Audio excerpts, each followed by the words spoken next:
Chapter 128. The breeze blew, and the bamboo leaves rustled. The water flowed, and the stream meandered. If it weren't for the fact that it was so quiet that no one could smell, this place would be the most beautiful paradise. Inside the virtual sky world, Emotinga slowly walked along the stream with her hands in her sleeves. Behind her, a small beast that looked like a squirrel followed behind her, while chasing the fluttering butterflies. This little inferno beast had been raised in the virtual sky world for a long time. She didn't know what kind of spiritual plants it ate, but its cultivation level advanced by leaps and bounds. It was now in the second rank. She didn't know whether it was because the virtual sky world was connected to her, or because the little inferno beast was grateful to her. But although there was no contract between them, it treated her like a contractual spiritual beast. That day, she managed to escape from the claws of the fifth-ranked double-headed eagle with great difficulty. As soon as she entered the virtual sky world, she was unconscious for several months, as if she was dead. During this period, the little inferno beast kept feeding her unknown spiritual plants. After several months, she finally regained her breath and could meditate to heal her injuries. In order to resist the double-headed eagle's high-level thunder spell, her body was seriously injured. She thought she would follow in the footsteps of that Yu family's cultivator, and her cultivation level would drop. She didn't expect that the spiritual herbs brought by this little inferno beast would be able to stop her injury. Her meridians and dantian had also gone through the 5 spirits cultivating body, so they were tough and firm. Yu clan's green pendant pills were indeed good stuff. They were useful for both internal and external injuries. After taking the green pendant pills, her injuries were completely healed in just a few months. After her injuries were healed, Emotinga didn't want to go out anymore. She could hear the movements outside in the virtual sky world. The battle was very fierce, so it was better to stay inside the virtual sky world to avoid the flames of war. As for Luo Fengxue and the others, she had done her best. Whether they lived or died would depend on their luck. Therefore, she cultivated, concocted medicinal pills, organized medicinal fields, and read ancient books inside the virtual sky world every day. The previous master of the virtual sky world was a person from the distant past era. The cultivation techniques he collected were all related to the origin, which was suitable for her. After the little inferno beast advanced, it didn't know whether its ardent yang real fire also advanced, but its ardent yang real fire evolved into sun real fire, which almost surpassed the quality of Danding School's earthly fire. Because of this, Emotinga once again started practicing pill concocting. It just so happened that she obtained a lot of ancient pill recipes from Danding School. It was also time to sort out the medicinal fields inside the virtual sky world. There were many spiritual herbs from the ancient era here that had accumulated for who knew how many hundreds of thousands of years. They were densely packed, covering the entire medicinal field. In some places, because there were too many spirit herbs piled up, they didn't have enough nutrients and were on the verge of withering. Emotinga then used the memories in the virtual sky world to collect what she should collect and dig out what she should dig out, then categorize and organize them. It was probably because the original owner's cultivation level was too high that she couldn't use most of the spirit herbs here, so she could only store them in a jade box. For this reason, she built a small bamboo house in the bamboo forest to store them. There were also some basic elixir ingredients that were directly harvested to refine elixirs. By the time the herbal field was cleaned up, the small bamboo house was stuffed to the brim, and the open space in front of the house was piled with weeds. Afraid that some spirit herbs would lose their efficacy after being out of the soil for too long, Emotinga could only use some 1,000-year-old spirit herbs to concoct elixirs, which made her pill concocting skills advance by leaps and bounds. For this reason, Emotinga could only smile bitterly. If other people knew that these spirit herbs, which were hard to find in the outside world, were actually used by her to learn pill concocting, wouldn't they slap her to death? In fact, she actually wanted to exchange them for spirit stones, but the outside world was too chaotic, so she didn't dare to go out. Several months later, the fighting outside was still in full swing. Emotinga had already used the spirit herbs she picked from the medicinal fields to concoct the first batch of medicinal pills. Aura-stabilizing pills, look-preserving pills, and longevity pills. These were the most raw materials, and she had also concocted some clear sky pills. As for the spirit-gathering pills she could take now, probably because the gap between her and the original owner's realm was too big, she had fewer spirit herbs, so she could only concoct a few bottles. After concocting the pills, Emotienga looked at the bottles and jars on the ground with a bitter smile. These medicinal pills would be a huge fortune if taken outside. But she was trapped here, so she couldn't use them. Aura-stabilizing pills were used to regulate spiritual breath, so she didn't need them now. Clear sky pills were needed for core formation cultivators to cultivate, so she also didn't need them now. She took one look-preserving pill and one longevity pill each. The look-preserving pill didn't seem to have any effect, probably because her cultivation technique itself could preserve her looks. As for the longevity pill, once she swallowed it, she felt as if her whole body was burning. For a moment, she couldn't control the spiritual aura in her body.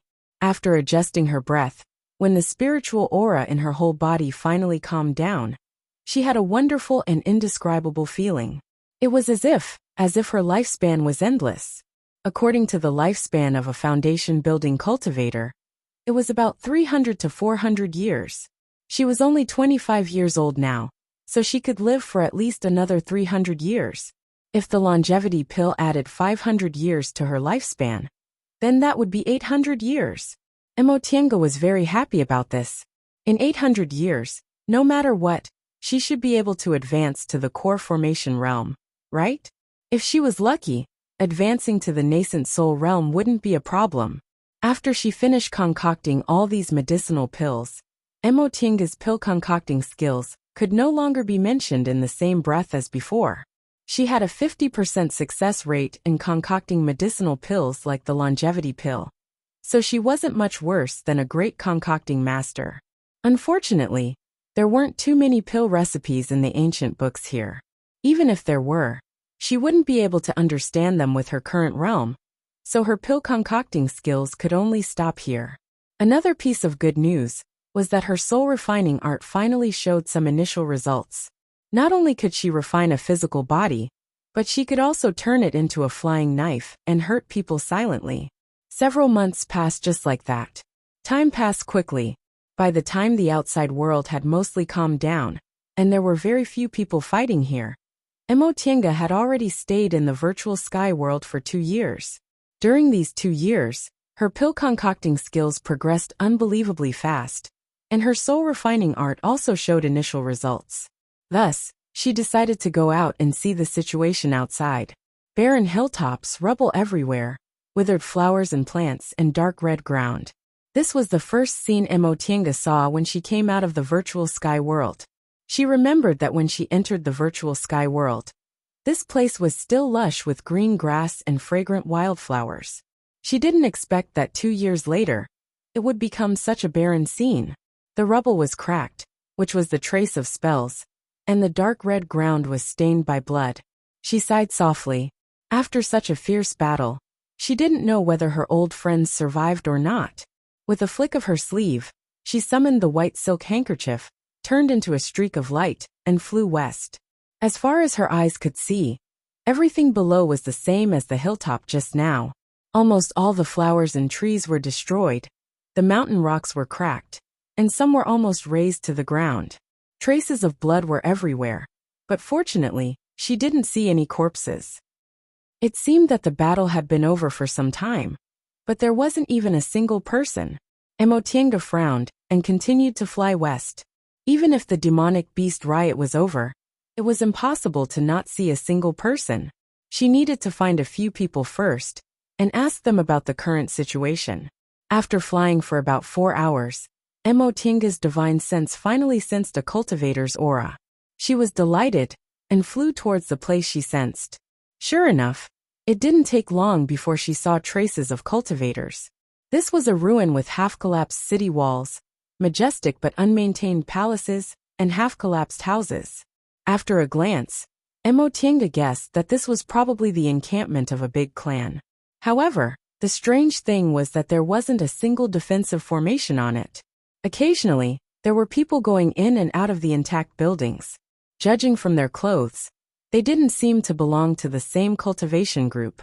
She thought for a moment, then flew down. When she landed, Emotienga looked up and saw that there wasn't even a gatekeeper here. A cultivator came out from inside with a numb expression and bloodstains on his clothes. "Fellow Taoist," Emotienga called out. The cultivator she called looked stiff. He glanced at her and realized she was a foundation-building cultivator, so a smile appeared on his face. "Senior, what's the matter?" Emotienga asked with a pleasant expression. "May I ask where this place is?" The cultivator was stunned and felt a bit incredulous. "Senior doesn't know where this place is?" He quickly glanced at her and found that she was wearing Xianqing School's uniform. Her clothes were clean and her face was neat. "Did Senior just leave the school?" Emotienga paused for a moment. She just smiled and didn't answer. The cultivator thought he guessed right, so he answered. "This is Mount Tianhua's Qianmen Ridge. Senior doesn't know, but after fighting for almost 3 years, it's like this everywhere. Too many of our human cultivators died, so in the end, we formed an alliance led by the 7 great cultivation groups. They chose their own encampments and led the survivors." "I see. No wonder the cultivators here wore all kinds of clothes." Emotienga raised her hand again and said with a smile. "Then can I see the manager of this place?" The cultivator repeatedly bowed. "I don't dare to accept Senior's greeting. The manager of our Qianmen Ridge happens to be a senior from Xianqing School. Since Senior is a disciple of Xianqing School, you can go meet him. It's in that main hall." "Is that so?" Emotienga was a bit surprised. She thought since this was Danding School's Mount Tianhua, the manager should also be a disciple of Danding School. "I don't dare to deceive Senior." Emotienga nodded and smiled at the cultivator. "Thank you." The cultivator repeatedly said he didn't dare. After saying goodbye to the cultivator, Emotienga slowly walked into the ruins. Outside the main hall, there were finally 2 cultivators guarding the gate. She didn't know which cultivation group they were from. Upon seeing her, one of them took a step forward and said respectfully, "Senior from Xianqing School, may I know if you have an identity tablet?" Emotienga was stunned. "What identity tablet?" The 2 disciples guarding the gate looked at each other strangely. The man continued to say, "It's the identity tablet of our Kunwu Alliance. Senior is a disciple of Xianqing School, so your master should have given you an identity tablet when you left the mountain." Emotienga smiled and said, "I see, but I don't have an identity tablet." Once she said that, the 2 disciples guarding the gate immediately became nervous. Emotienga smiled and continued to say, "I'm a disciple of Xianqing School who left the mountain 2 years ago. Because I was seriously injured in a battle, I've been recuperating in a secret place. I only came out now that I've recovered, so I don't have an alliance identity tablet you mentioned. However, I have an identity tablet of Xianqing School. You can also show it to your manager." As she said that, she handed over her Xianqing School identity tablet. The disciple guarding the gate saw her calm appearance and cautiously took the identity tablet. "If that's the case, Senior, please don't take offense. Please wait here for a moment." Seeing Emotienga nodding with a kind attitude, the disciple guarding the gate felt slightly relieved and went inside to report. Before long, Emotienga saw the disciple guarding the gate hurriedly running out. He cupped his hands towards her and said, "Senior, the manager wants to see you." Emotienga nodded with a smile, then stepped into the main hall. Although the outside of the main hall was half collapsed, the inside was still intact. However, the scene inside was beyond Emotienga's expectations. She originally thought since this was the location of the manager, it should be quiet, but she didn't expect it to be bustling with activity inside. There were actually a lot of people coming and going, and there were wounded people everywhere. It seemed to be a place for recuperation. "Xiaobai," a somewhat familiar voice called out. Emotienga immediately saw a youth wearing Xianqing School's disciple uniform in the crowd. He was in the peak stage of the foundation building realm. His attitude was very cold, but every move he made was full of elegance. At this moment, he was squatting on the ground, examining the injuries of a cultivator. "Coming." An early-stage foundation building youngster answered and came over. The youth raised his chin. I'll leave this person to you. All right. After handing the wounded person over to someone else, the youth stood up and leisurely took out a handkerchief to wipe his hands clean. He then picked up the identity tablet on the table and looked at Emotienga. Emotienga already recognized him. This was senior marshal brother Kwang Zhu, whom she met once at Luoyan Cliff. Kwang Zhu picked up her identity tablet and swept his scrutinizing gaze over her.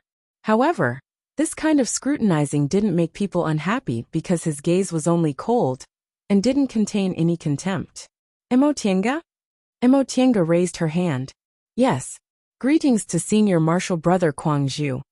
Kwang Zhu threw her identity tablet back to her and said, Didn't you come to Danding School 2 years ago? Emotienga was already prepared for this question. She explained, 2 years ago, I was seriously injured by a 5th-ranked demonic beast during a battle with Yu clan. After I used a secret technique to escape, I lost consciousness. As a result, I was unconscious for several months. Several months later, I finally woke up. Because I was seriously injured, I didn't dare to show myself, so I found a secret place to hide and recuperate. Oh, it was unclear whether Kwang Zhu accepted her explanation or not. He turned around, walked around several tables, and rummaged through the tallest table. Finally, he found a blank identity tablet, engraved a few marks on it, and threw it to her. This is your alliance's identity tablet. You just need to show it in the future. Thank you, senior marshal brother Kwang Zhu. Emotienga took the new identity tablet and put it into her bag. However, when she saw Kwang Zhu bypassing her to take care of another wounded person, she hastily called out, Senior marshal brother. Kwang Zhu didn't stop and continued to examine the injuries of the new wounded person. He faintly swept his gaze over her and asked, What's the matter? Emotienga was somewhat speechless at the scene in front of her. After a long time, she finally found her voice and asked, Do I need to do anything? No need. This time, Kwang Zhu didn't even look at her. You just need to mind your own business. Emotienga was a bit incredulous. Isn't senior marshal brother the person in charge here? Why aren't you assigning tasks? Kwang Zhu snorted softly and said, Tasks? Just go kill your demons. I'll inform you if there's anything. Oh. Emotienga was puzzled. But no matter how puzzled she was, she knew the senior marshal brother Kwang Zhu didn't seem to want to be disturbed. So she asked him one last question. Senior marshal brother, if I have something to ask, who should I ask? After Kwang Zhu finished casting a healing spell, he raised his head to look at her. He then turned around and called out, Sayaguzi. Yes. An aura-refining youngster answered and came over. Kwang Zhu pointed at her and said to the youngster, This martial uncle has something to ask. Since you have nothing to do, why don't you talk to her? Oh. The youngster glanced at Emotienga. His eyes wandered around before he said with a smile, Martial uncle, this isn't a good place to talk. Please come with me. Seeing that Kwang Zhu was once again engrossed in examining the injured, Emotienga felt helpless. But at least there was someone willing to answer her questions, so she smiled at the youngster and said, Thank you. The youngster led her to a corner of the hall. She didn't know where he got 2 chairs with missing legs. But after casting a simple spell, he smiled and asked her to sit down. He then said, I don't dare to accept Martial Uncle's thanks. If Martial Uncle has anything to ask, please don't hesitate to ask me. I'm not bragging, but there's nothing I don't know about. Really? The youngster's attitude was neither servile nor overbearing, but he was smiling. Emotienga had a good impression of him, so she said with a smile, All right then. If you can answer me, I'll give you a good thing. What do you think? The youngster's eyes brightened. What good thing? Emotienga spread her hands. I obtained this by chance. If you need it, you can use it yourself. If you don't, it's not bad to exchange it for several hundred spirit stones. The youngster curiously picked up the snow-white medicinal pill in her palm. This? I don't know. Emotienga chuckled inwardly and said, In fact, I'm not sure what it's called, but it seems to be a medicinal pill to treat cultivation deviation. You can ask your elders. If you're lucky, it might be worth a lot of money, but if you're unlucky, don't blame me. This was the aura-stabilizing pill she concocted. Among the medicinal pills she concocted, it was the least valuable one. The youngster chuckled and took the medicinal pill. All right, Martial Uncle, please ask what you want to ask. It seems you're really confident. Emotienga put the medicinal pill away before answering. The youngster played with the medicinal pill in his hand, without saying anything. I want to ask you about a few people. The first is Martial Uncle Xianin from Clear Spring Peak, followed by several female disciples under him, and lastly, a disciple under Martial Uncle Qingyuan. The youngster's eyes shifted. Grandmaster Xianin was ordered to return to the mountain half a month ago, so he should be in Mount Taikong now. The female disciples under Grandmaster Martial Uncle mentioned should be Martial Uncle Han, Martial Uncle Wei, and Martial Uncle Luo, right? Correct. Emotienga nodded with a smile. This child really did have some skills. If Martial Uncle asked whether these three martial uncles are well or not, my answer would be not well. If Martial Uncle asked whether they're alive or not, my answer would be not well. Emotienga was stunned. This boy is really clever. But what does he mean by not well? The youngster seemed to have seen through her doubts, so he answered honestly. I heard what Martial Uncle said just now. I think Martial Uncle was with these three martial uncles 2 years ago, right? Seeing that Emotienga nodded, the youngster continued. In the battle that year, Grandmaster Xianin arrived in time, so the three martial uncles didn't die. However, Martial Uncle Wei and Martial Uncle Luo's injuries were quite serious, so they were sent back to Mount Taikong. This matter was handled by us. In addition, Martial Uncle Han is fine, but I heard she was also injured several months ago. Oh, I see. Emotienga heaved a sigh of relief. It was good that they were alive. Martial Uncle also mentioned Grandmaster Qingyuan's disciple. What's his name? His name is Yi Jingwen. Martial Uncle Yi? The youngster said with a smile. What a coincidence. Martial Uncle Yi has been with us recently, so you'll be able to see him soon. Chapter 129. Martial Uncle, you can be considered lucky. The youngster called Xiaoguzi continued to ramble on. In the war 2 years ago, Danding School was almost destroyed. Only some of its disciples managed to escape, but they were left homeless and miserable. That's why Mount Tianhua is now filled with disciples from other cultivation groups. At this point, Emotienga hastily interrupted him. Then how's Danding School now? Xiaoguzi was interrupted halfway. He paused for a moment before continuing. Oh, Danding School. Speaking of the war back then, it was really tragic. Later on, several 8th-ranked demonic beasts launched a surprise attack. In the end, Danding School couldn't hold on, and even lost a nascent soul cultivator. In the end, the remaining 2 nascent soul grandmasters of Danding School escaped from Mount Tianhua with their elite disciples. They even used the school's secret technique to preserve their lineage. Right now, Danding School's cultivators have settled in the nearby Mount Shiling.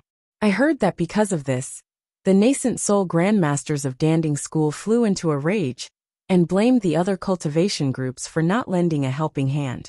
However, since Danding School has fallen to this point, they can only rely on the other 6 great cultivation groups, and don't dare to really turn hostile. Xiaoguzi looked complacent as if Danding School's current predicament was caused by him, which made Emotienga feel a bit amused. However, the other 6 great cultivation groups probably had the same attitude as him. Now that Danding School was in such a state, not only did they suppress their strength, but they also preserved their lineage. In the future, Danding School still had to rely on them to make a comeback, so they naturally had to listen to them. Perhaps they might even directly turn Danding School into a cultivation group that concocted pills for them. That would be the best. Of course, Danding School wasn't easy to deal with. In any case, they had 2 nascent soul cultivators, so their foundation was still there. They still had a chance to rise again. Xiaoguzi's interest was piqued. Regardless of whether Emotienga asked him or not, he continued to talk non-stop. I say, Martial Uncle, you're also very awesome. I heard you were chased by a 5th-ranked 2-headed eagle during that great battle, but you actually came out unscathed? Emotienga was a bit surprised. How did you know? Xiaoguzi's eyes widened. Martial Uncle, don't you know? Many people in Xianqing School know about your matter. Emotienga was stunned. What's going on? During the battle at Danding School that year, two fifth-ranked demonic beasts suddenly appeared among the foundation-building cultivators. In the end, one of them was lured away by martial uncle. After the battle, a lot of people said our Xianqing school disciples were really amazing. A middle-stage foundation-building cultivator was actually able to face a fifth-ranked demonic beast alone.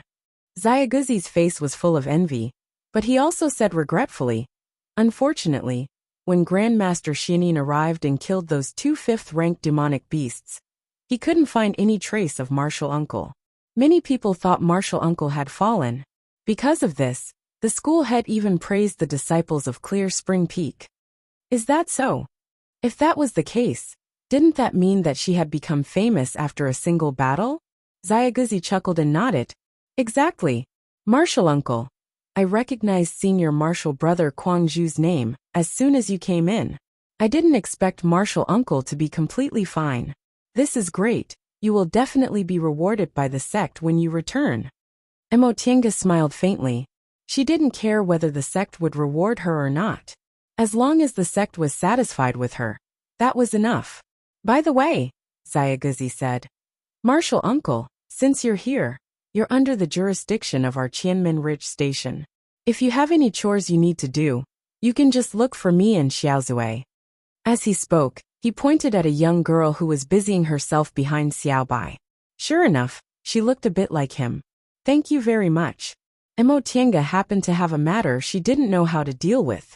By the way, what do I need to do here? Where will I stay? Xiaoguzi answered. The cultivators in our station only need to go out to kill demonic beasts at least once a month. The rest of the time, we stay in the station. He then shouted, Xiaozue. Upon hearing his voice, the young girl behind Xiaobai hastily ran over. Brother, what's the matter? Xiaoguzi pointed at Emotienga. This is the new martial uncle. You should find a place for her to stay. Oh. Xiaozue bowed to Emotienga. After thinking for a moment, she explained. Martial uncle, there aren't many female cultivators in our station, and we don't have many rooms either. If you don't mind, how about staying with me? Emotienga was only looking for a place to stay on the surface. When the time came, she would still have to enter the virtual sky world, so she naturally didn't want to live with other people. Thus she said, if it's inconvenient to make arrangements, can I look for a place nearby? This, Xiaozue hesitated for a moment.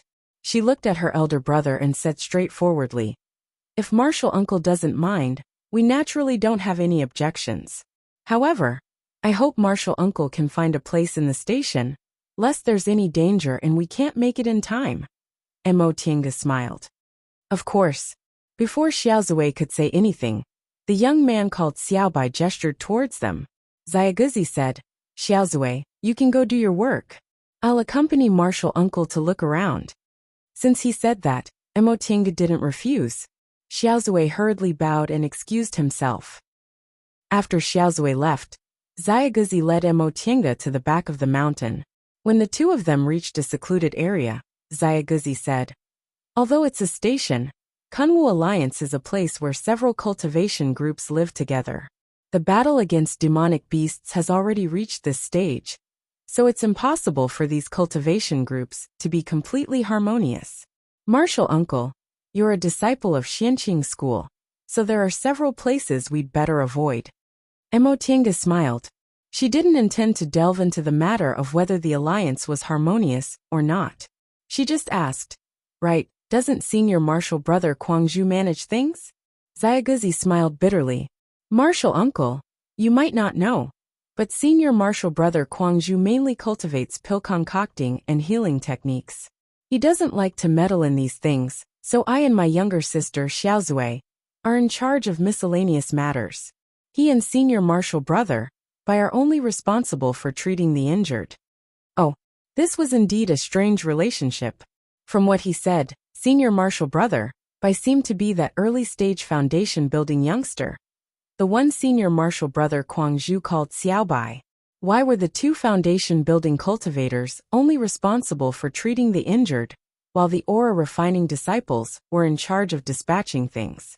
Having been away from worldly affairs for 2 years, Emotienga was a bit curious about this little disciple, who seemed to know everything. She casually asked, "You call him senior martial brother?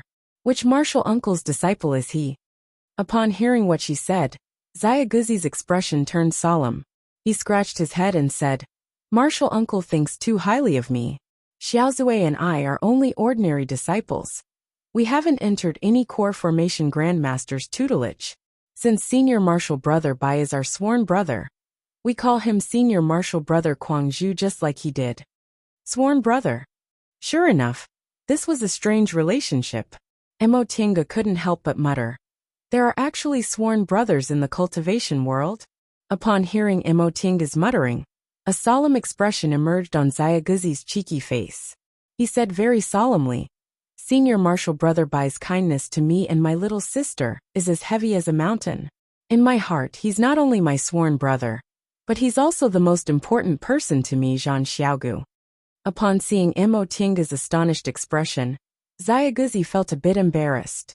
He chuckled and said, "In fact, this isn't a secret in our soul's retreat peak. If martial uncle doesn't feel bored, there's no harm in telling martial uncle about it." Hence, Xiaoguzi accompanied Emotienga as they walked around the station. As they walked, he introduced the predetermined areas of the several alliances and told her how he and senior martial brother Bai called each other sworn brother. Xiaoguzi's full name was Zhan Xiaogu, and Xiaozue was his twin sister, Zhan Xiaozue. Senior martial brother Guangzhu and Zhan Bai were both disciples of mortal clans. Their clans were friends for generations, and senior martial brother Guangzhu always took good care of Zhan Bai. Because of that, senior martial brother Guangzhu, who always treated people coldly, also affectionately called Zhan Bai Xiao Bai. Senior martial brother Guangzhu and Zhan Bai met Xiaoguzi and Xiaoguzi not long after senior martial brother Guangzhu and Zhan Bai entered the sect and returned to the secular world to visit their relatives.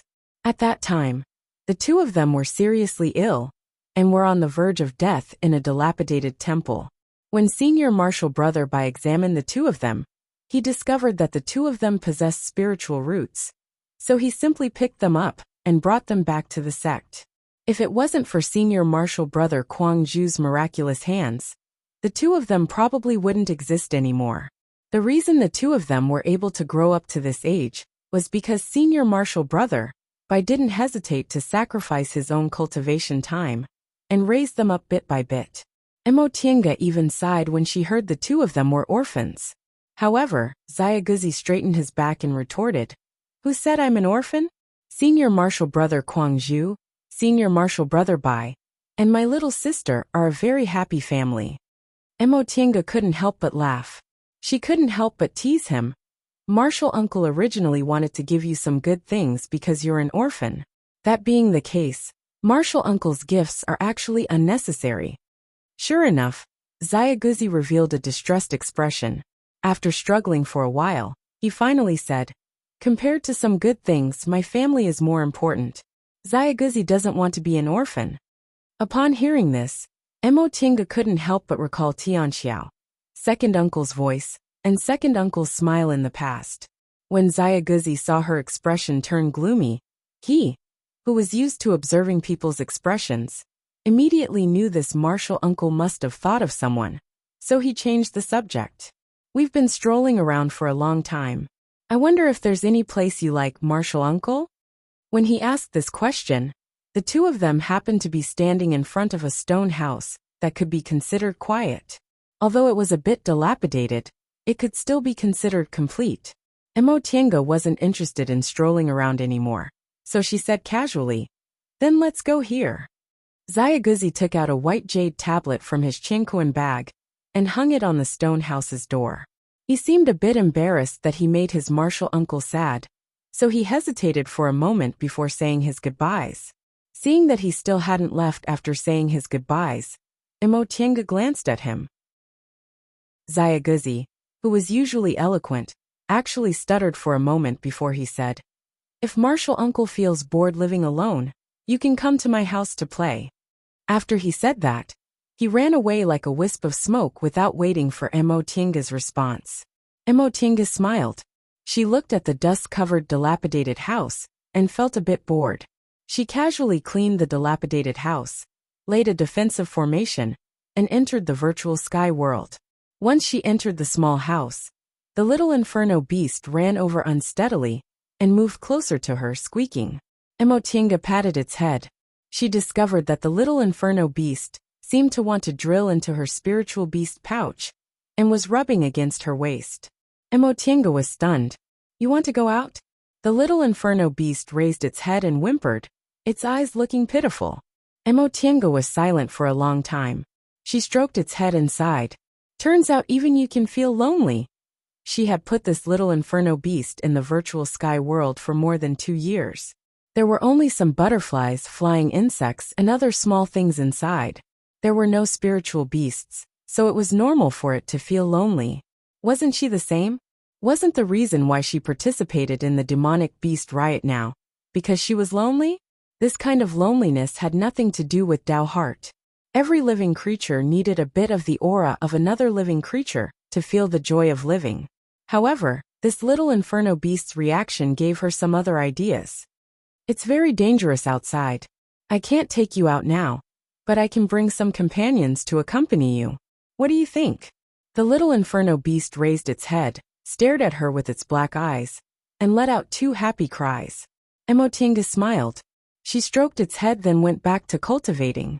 Unexpectedly, Xiaoguzi's words during the day kept ringing in her mind, making her a bit absent-minded.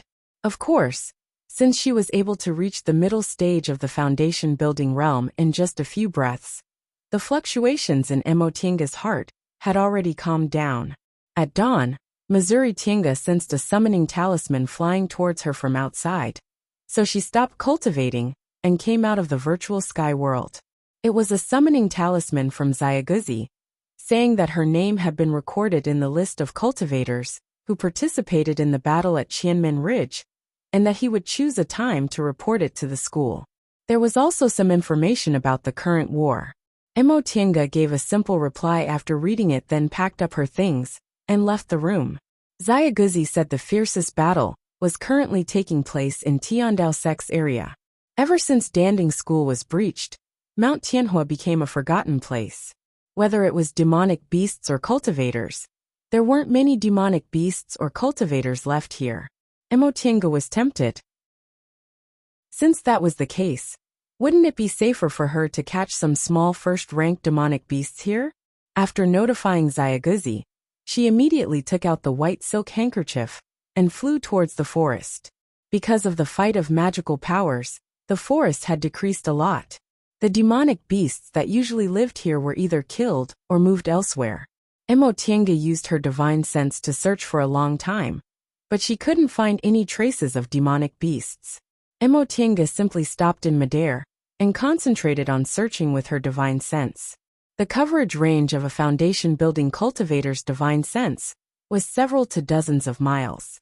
However, because she practiced the soul-refining art, Emotinga's divine sense was much stronger and could cover almost 50 miles. Right now she was concentrating on searching. Gradually, she spread her divine sense and vaguely sensed spiritual aura fluctuations in the northeast. However, the spiritual aura fluctuations were already at the edge of the range of her divine sense, so she couldn't tell whether it was demonic beasts or cultivators. For Emotinga, who was in the middle stage of the foundation-building realm, a distance of 50 miles was nothing more than a moment. Since she couldn't sense anything else apart from that, she controlled the white silk handkerchief to fly northeast, determined to find out what was going on. When she was several dozen miles away from the spiritual aura fluctuations, out of caution, Emotinga released her divine sense again. Unexpectedly, when she probed, she was shocked. The spiritual aura fluctuations had nothing to do with demonic beasts. There were actually people fighting there. Among the spiritual aura fluctuations, the killing intent was undisguised, and the spiritual aura fluctuations of the people being besieged gave her a familiar feeling. Emotinga was startled. She drove the white silk handkerchief to speed up and rushed towards the source of the spiritual aura fluctuations. Emotinga eliminated her senior martial sisters one by one in her mind. As for the people she was familiar with, she suddenly thought of one person, Yi Jingwen. Yesterday, Xiaoguzi told her that Martial Uncle Yi had been staying with us recently, and that Martial Uncle would be able to see him soon. Apparently, what Xiaoguzi said about the internal strife in Kunwu Alliance was just a euphemism.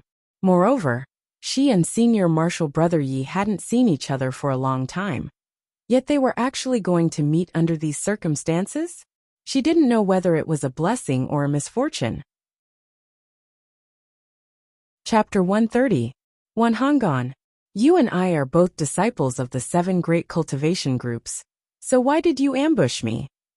Yi Jingwen angrily glared at the 3 cultivators in front of him. The leader was about 30 or 40 years old.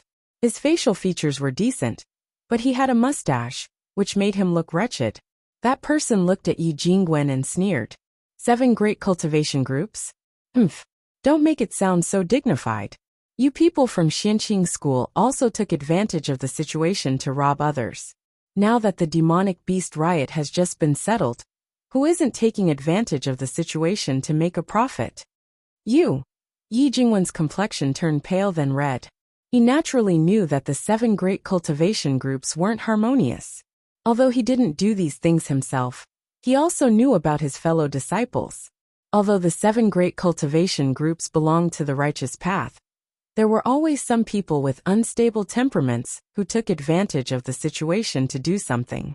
For the sake of the overall situation, the sect always turned a blind eye to it. In the end, no matter which cultivation group it was, their foundation wasn't clean. After sizing Yi Jingwen up from head to toe, that person stroked his mustache and said to his fellow disciples with a mischievous smile, "After we finish this today, we'll take everything. This brat has a lot of good things on him." Of course, one of them stared at Yi Jingwen with a malicious expression. "This brat killed a lot of demonic beasts these past few days. I reckon he has so many materials on him that he can't put them all away. Let's help him take them all." "That's right. We're so kind-hearted, haha." The 3 people drew closer and closer, unsheathing their swords. As soon as Yi Jingwen saw them, his fingertips moved, unsheathing the sword on his back. Upon seeing this, the cultivator, named Wanhangan, turned to his companion and laughed. "Look at him. Our Gujian sect is a true sword cultivation group, yet he still wants to unsheath his sword in front of us." The 3 of them burst into laughter. Yi Jingwen's expression didn't change, but he still held several talismans in his hand. Xianqing School's cultivation technique was a Dao School's cultivation technique, but the techniques used in fights of magical power didn't stick to one pattern. There were talisman cultivators, medical cultivators, and sword cultivators in every sect, and Yi Jingwen was a sword cultivator disciple. However, Gujian sect was the biggest sword cultivation group in Kunwu, and had gathered the best sword cultivation talents in Kunwu. Pure sword cultivators had a slightly harder time advancing compared to ordinary cultivators, but in fights of magical power, they were stronger than cultivators in the same realm. Moreover, Gujian sect had been practicing sword arts for generations, so they naturally had all kinds of secret techniques, so Yi Jingwen didn't dare to lower his guard. Of the 3 Gujian sect cultivators in front of him, one was in the middle stage of the foundation building realm, and the other 2 were in the early stage of the foundation building realm. This middle stage foundation building cultivator was older than him, so he was naturally more experienced. If he cultivated some kind of secret technique, his chances of winning would be lower. As for those 2 early stage foundation building cultivators, he might be able to put up a fight. In an instant, Yi Jingwen had already made up his mind. He wasn't that conceited in a head-on fight, but he was certain that he could break out of the encirclement and escape. As long as he ran back to Qianmen Ridge Station, these people naturally wouldn't dare to make a move. The person in charge here was Senior Martial Brother Guangzhu. Although this Senior Martial Brother rarely made a move, he was a late-stage foundation building cultivator. Coupled with the other foundation building cultivators from his sect, they were more than enough to deter these people. Having made up his mind, he didn't wait for the 3 people to surround him. His sword suddenly shot out, thrusting straight at Wanhangan. At the same time, he flipped the back of his hand and threw out a handful of talismans. The 3 cultivators were originally smiling, But as soon as they saw Yi Jingwen make a move, their expressions turned solemn. Wan Honggan wielded his sword and began to fight with Yi Jingwen. The other two cultivators also quickly stood together. The two of them raised their swords and formed a sword seal. A light barrier extended from their swords and instantly surrounded the two of them. When the talismans landed on their bodies, they were bounced off by the light barrier. Upon seeing this, Yi Jingwen inwardly felt that it was a pity. The talisman crafting technique was quite difficult. Most of the talismans used by foundation-building cultivators were bestowed by their masters, and they had to craft them themselves. There were at least 3 to 5 talismans in this handful, yet these two foundation-building cultivators were actually able to dodge them so easily. Gujian Sek's strength was indeed well-deserved. However, he also believed that he wasn't a pushover. Ever since he entered the sect at a young age, he went from being an ordinary young disciple to an inner disciple, then to an inner disciple, from the aura refining realm to the foundation building realm, and then to the middle stage of the foundation building realm in a short time. Even if they wanted to take him down, it wouldn't be that easy. After several exchanges, Wan Honggan was in a somewhat difficult situation. In the same station, he naturally saw Yi Jingwen make a move, but he never expected that this brat was actually this strong. He wasn't any weaker than their Gujian Sek's elite sword cultivators. He took back his flying sword and shouted in a threatening manner, "Brat, quickly take out that thing and we'll spare your life." Upon hearing this, Yi Jingwen, whose sleeve had just been cut, smiled bitterly and said, "What? Are you afraid of death?" If he really couldn't escape, Wan Honggan might not be able to survive even if he put his life on the line. Yi Jingwen was already in this kind of situation, yet he still wasn't willing to lower his head. Wan Honggan was stunned for a moment before anger welled up in his heart. He glanced at his two companions. When the two Gujian sect disciples saw his glance, they immediately changed directions and stepped in different directions. Yi Jingwen's expression froze when he heard Wan Honggan say with a sneer, "You refuse a toast only to be forced to drink a forfeit. I'll show you our Gujian sect's thousand-shaped star formation." The three of them stood in 3 different directions around Yi Jingwen. Each of them raised their swords and closed their eyes to recite the incantation. Upon seeing this, Yi Jingwen immediately took back his flying sword and cautiously observed his surroundings. The thousand-shaped star formation was Gujian sect's consummate sword formation. It required at least 3 people, and at most 10 million people. Once it was laid, it would be filled with killing intent. However, this sword formation wasn't easy to lay. It required an unimaginable amount of spiritual aura. So these 3 people definitely wouldn't have it easy. Without waiting for the 3 of them to lay down the sword array, Yi Jingwen swung his hand, and the sword flew out of his hand, seemingly shooting towards Wan Honggan. Just as they moved to parry, he pinched a spirit talisman and patted it, instantly disappearing into the ground. "Earth Escape. It's an Earth Escape talisman," Wan Honggan shouted. With a wave of his hand, a beam of sword aura flew out of his hand and shot into the ground. A beam of spiritual aura visible to the naked eye quickly escaped into the distance. "Chase!" Emo Tienga stood on the white silk handkerchief with the shuttle of flying Apsara in her hand. She no longer restrained her momentum, so the spiritual aura of a foundation-building cultivator immediately spread out. At the same time, the shuttle of flying Apsara moved, directly taking the leader's head. That person shouted, "Who?" He turned around and barely avoided the shuttle of flying Apsara. When he saw a few strands of hair floating down, he was so frightened that he broke out in a cold sweat. Emotinga coldly said, "Who are you? You actually dared to besiege my Xianqing school's senior martial brother." When the 3 people saw her appearance, they glanced at each other. She was in the middle stage of the foundation building realm. At this moment, Yi Jingwen had already come out of the ground. He called out in pleasant surprise, "Tienga." Seeing that the 3 people already had the intention to leave, Emotinga snorted and moved her shuttle of flying Apsara once again. Several flying needles were hidden inside the golden light. At the same time, her substantial divine sense quietly spread out. Yi Jingwen's reaction was also very fast. With a wave of his hand, his flying sword flew out once again. Together with her shuttle of flying Apsara, they blocked the 2 early-stage foundation-building cultivators' counterattack. All of this happened in a flash. They didn't have time to lay their thousand-shaped star formation. Wan Honggan only had time to move aside and dodge before he heard an ah, and one of his companions fell to the ground. He turned his head to look. His other companion's complexion was ashen, as he barely blocked Yi Jingwen's flying sword. Wan Honggan touched the talisman on his waist and slapped it on his body. In the blink of an eye, he disappeared. He actually completely ignored his companion and fled. Mo Tiange and Yi Jingwen didn't chase after him. Instead, they once again attacked the early-stage foundation-building cultivator. With 2 middle-stage cultivators attacking together, and the other party still in a state of panic, how could he resist? He was killed on the spot just like that. After the fight ended, Yi Jingwen glanced in the direction Wan Honggan fled, then put away his sword. He turned to Mo Tiange and said, "Tiange, why are you here? I heard you went missing during the battle at Danding School 2 years ago. Were you okay afterward?"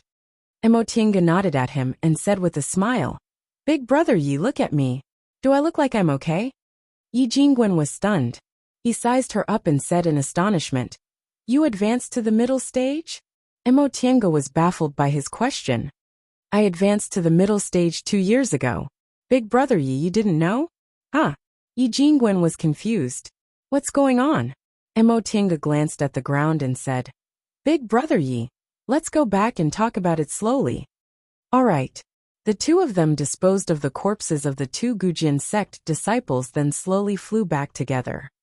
"Tiange, tell me what happened to you first. From what I remember, you only built your foundation 3 years ago. So how did you advance to the middle stage 2 years ago? What happened to you when you went missing?" I encountered some fated chances 2 years ago, so I directly advanced to the middle stage. At that time, all the martial sisters at Luoyan Cliff knew about it, so I thought you also knew. At that time, I was outside with my master. When we returned, you had already left with martial uncle Xianin. The fated chance you encountered actually allowed you to advance to the middle stage? That wasn't an ordinary fated chance. Mo Tiange smiled but didn't explain in detail. She then said, 2 years ago, I was chased by a 5th-ranked demonic beast. Fortunately, I had an escape magic tool on me, so I actually managed to escape. Later, because I was injured, I didn't dare to show myself, so I found a secret place to heal my injuries. It was only after my injuries healed a few days ago that I dared to come out. So it was like that. You spent 2 years recuperating. Your injuries must be very serious, right? Mo Tiange said. Fortunately, I was unconscious for several months. Fortunately, I didn't encounter any danger. Big brother Yi, how come you're here? A bitter smile appeared on Yi Jingwen's face. These past 2 years were really tragic. Because the order to seal the mountain was issued early on, the aura refining disciples weren't affected, so the impact wasn't very big. However, almost a third of the foundation building disciples died, which shook the school's foundation. A third of the foundation building disciples was equivalent to at least 70 to 80 disciples. With so many foundation building disciples, it would take at least 100 years for them to regain their vitality. As for the other cultivation groups, this time, they could be considered disastrous. In the beginning, us elite disciples followed Master into battle, but later, because of various missions or crises, we were scattered all over the place. The reason I was in Mount Heavenly Fire was because I was sent to support Danding School after the big battle 2 years ago. After that, I couldn't go back. The 2 of them talked about some things that happened during the demonic beast riot. Mo Tiange learned that Xianqing School lost 3 core formation cultivators later on. The school's head Grand Supreme Elder was furious, so 2 of its 5 nascent soul cultivators went to battle. Only then was the situation in the vicinity of Xianqing School stabilized. After 3 years of fighting, the demonic beast riot could be considered quelled. There were no longer countless demonic beasts in the forest, and the strength of cultivation groups in Kunwu, big and small, was almost exhausted. Yi Jingwen said the scale of the battle this time surpassed the previous ones. He reckoned there wouldn't be another battle with demonic beasts for the next 100 years. Because of this, Emotinga secretly rejoiced. Fortunately, she hid inside the virtual sky world for 2 years. Otherwise, not to mention whether she could have kept her life, she would have ended up like her 3 senior martial sisters. She was afraid her cultivation would have stagnated for several years due to numerous injuries. Tienga, you're really lucky. You're not even 30 yet, but you're already in the middle stage of the foundation building realm. Big brother really envies you. Emotinga shook her head. It's just a fated chance. Fated chances are also part of one's strength. You don't have to be so modest. The two of them chatted all the way to Qianmen Ridge Station. Along the way, Yi Jingwen and Emotinga talked about their experiences after reaching the middle stage of the foundation building realm. He also told her about many things she should pay attention to. This was the first time Emotinga experienced his long-winded nature. She didn't know if it was because she saw Xiaoguzi yesterday, but Yi Jingwen often talked about the same thing several times. Emotinga couldn't help but think the two of them looked like the same person, which made her laugh inwardly. Before the two of them entered Qianmen Ridge Station, they saw a person rushing towards them. Martial uncles. Emotinga took a closer look and saw that it was Xiaoguzi from yesterday. The child grabbed the two of them and shouted, "Martial uncles, bad news!" Emotinga and Yi Jingwen glanced at each other. Yi Jingwen reached out and pulled the child back, asking, "What happened?" Xiaoguzi pulled the two of them to the side and whispered, "Did you have a conflict with Gujian sex cultivators?" Yi Jingwen nodded. His eyebrows rose. "What? That guy surnamed one still dares to come and complain?" A helpless expression appeared on Xiaoguzi's face. "Isn't that so? We knew what happened as soon as we heard it. But that guy surnamed one even called people from Gujian sect over and insisted that you, martial uncle Yi, wanted to kill them and steal their treasures. Since you couldn't beat them, you called your fellow disciples over." Senior martial brother Guangzhu definitely didn't believe it. But that guy surnamed one clearly wants to use his power to oppress us. Yi Jingwen snorted coldly. Our Xianqing school is in charge of Qianmen Ridge. In terms of foundation building cultivators, we have a bit more than Gujian sect. Yet they actually dared to do this. A disdainful expression appeared on Xiaoguzi's face as he echoed, "That's right. They're certain that senior martial brother Guangzhu won't be in charge. Besides, even if something happens as the one in charge, senior martial brother Guangzhu will have to bear the blame." Emotinga sneered. "I'm afraid they're afraid we'll deal with them because they have a guilty conscience. So they simply launched an attack one step ahead of time. Right now, it doesn't matter who's right and who's wrong. That guy surnamed one clearly wants to make Gujian sect an enemy of our Xianqing school. By escalating the situation to a battle between two groups, other people won't care whether he wants to kill them and steal their treasures or not. That's indeed what he means." Yi Jingwen pondered for a while, then looked at Xiaoguzi. "What's senior martial brother Guang's opinion?" Xiaoguzi said helplessly, "Senior martial brother Guangzhu doesn't want to deal with it, but they insist on making trouble. That being the case, we might as well make a move." Yi Jingwen glanced at Emotinga. Seeing that she didn't object, he continued, "Xiaoguzi, you go and tell senior martial brother Guang that this matter can't be settled peacefully. It'd be better to be ruthless." Xiaoguzi was frightened. He subconsciously looked at Emotinga. Emotinga knew that although Yi Jingwen treated her amiably when he attacked Li Yushan, who tried to kidnap her, as soon as they met, she could see that he was a decisive person. Besides, she also had this idea, so she smiled at Xiaoguzi and asked, "How many of them are there? What's their cultivation level?" Xiaoguzi looked at the two people's indifferent expressions and gulped before he finally answered dryly, "There are 5 of them in total. 2 are in the middle stage of the foundation building realm. 3 are in the early stage of the foundation building realm. And there are also some aura refining disciples. They dared to make a move with just 5 people?" Emotinga was somewhat puzzled. "What about us? Big brother Yi and I are in the middle stage of the foundation building realm. Senior martial brother Guangzhu is in the late stage of the foundation building realm. And junior martial brother Bai is in the early stage of the foundation building realm. Are there any other foundation building cultivators? And there are 2 martial uncles here, but they haven't been here recently. Xiaoguzi cautiously looked around. Martial uncles. We're not afraid of Senior Martial Brother Kuang-zhu and Senior Martial Brother Bai. But now that we're in an alliance, how are we going to explain ourselves if we make a move? Explain ourselves? Yi Jingwen snorted. They're all dead, so we naturally have to explain ourselves. Ever since Xiaoguzi entered the cultivation group, he had been with Senior Martial Brother Kuang-zhu, Zhan Bai, and his little sister. Aside from cultivating, Kuang-zhu and Zhan Bai also focused on practicing pill concocting and healing techniques. So he and Xiaozui had very little experience in fights of magical power. Even during the demonic beast war these past few years, they were always at the rear. Now, when they heard Yi Jingwen and Mo Tinga mention besieging other cultivators without any change in their expressions, they couldn't help but tremble in fear. Seeing him like this, Mo Tinga couldn't help but reach out and stroke his head. Xiaoguzi, you go report to Senior Martial Brother Kuang-zhu, Big Brother Yi, and I will pretend that we've just returned. When the time comes, you'll secretly tell us what to do. All right. Xiaoguzi gritted his teeth. Since Martial Uncles said so, I'll go report to Senior Martial Brother Kuang-zhu.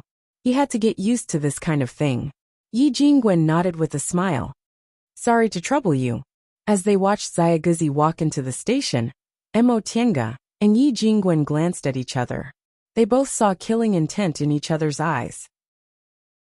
After working together just now, Yi Jingwen had a new understanding of the current Mo Tiange. The Mo Tiange in front of him was already a genuine middle-stage foundation-building cultivator. The accuracy of her attacks and the decisiveness of her schemes showed that she was no longer the little girl he saved back then. He couldn't help but sigh with emotion. It had only been 17 years. When he saved that little girl back then, he never thought this day would come so quickly. She had already grown to the point where she could fight side by side with him. Tiange, you have to be careful. Gujin Sect's thousand-shaped star formation is very difficult to deal with. It's best to kill them before they arrange the sword formation. Otherwise we'll disturb them. If we can't do anything by the time they arrange the sword formation, we'll have to run away immediately. Big Brother Yi, you should also be careful. The two of them waited in silence for a while before they exchanged glances. They then walked into the station together. When Mo Tinga's divine sense spread out, she immediately bumped into another person's divine sense. She didn't know who this divine sense belonged to. She didn't provoke it, but she also didn't avoid it. When they stepped into the main hall, it was completely quiet inside. The wounded had already been moved away. Several Gujin sect cultivators were standing together, looking at them with hostility. Xiaoguzi and Xiaozui were at the back of the group, while Zhan Bai was in front of them. Kuang-zhu was sitting in front of a table, concocting some kind of ointment as if nothing else was there. Mo Tiange looked at Xiaoguzi. She saw this child glancing at the Gujin sect cultivators before winking at them. She and Yi Jingwen exchanged glances. It seemed Senior Martial Brother Kuang-zhu agreed. Chapter 131. The hall was quiet. Only the clinking of bottles and jars could be heard as Kuang-zhu concocted ointments. Mo Tiange and Yi Jingwen stood in front of Zhan Bai and looked at the Gujin sect cultivators. Both of them looked very calm, but it was precisely this calmness that made them unable to calm down. Wan Honggan had seen their methods, and Kuang-zhu was the only late-stage foundation-building cultivator, so he couldn't help but feel a bit uneasy. He turned to look at his fellow disciples, and a trace of ruthlessness flashed across his eyes. He stood up and shouted, Senior Martial Brother Kuang, these are the two people who tried to kill my fellow disciples. Please give our Gujin sect an explanation. Upon hearing his voice, Kuang-zhu raised his head and glanced at him, but he still lowered his head and kept stirring. Wan Honggan was a bit embarrassed by his reaction, so he said angrily, Kuang-zhu, what do you mean? What do I mean? The one who spoke was Zhan Bai, who usually didn't talk much. He glanced at them coldly and said calmly, what do you mean by saying these words? Is it necessary to say it and make everyone lose face? Wan Honggan was immediately angered by his rude words. You. Mo Tiange looked up and showed a sarcastic smile. What a joke. Everyone knew what was going on. Wouldn't it be better to speak frankly? In the end, a fight was inevitable, so why were you still pretending?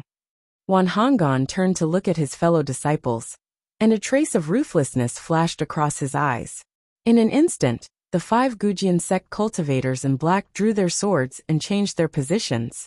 As soon as Mo Tiange and Yi Jingwen saw this, they each used their magic tools to interfere with their positions. Mo Tiange's shuttle of flying Apsara was nimble and erratic. As soon as she made her move, she rushed towards one of the early-stage foundation-building cultivators. At the same time, she threw several flying needles. Yi Jingwen's flying sword went straight to Wan Honggan. Once the two of them made their moves, their positions were disrupted.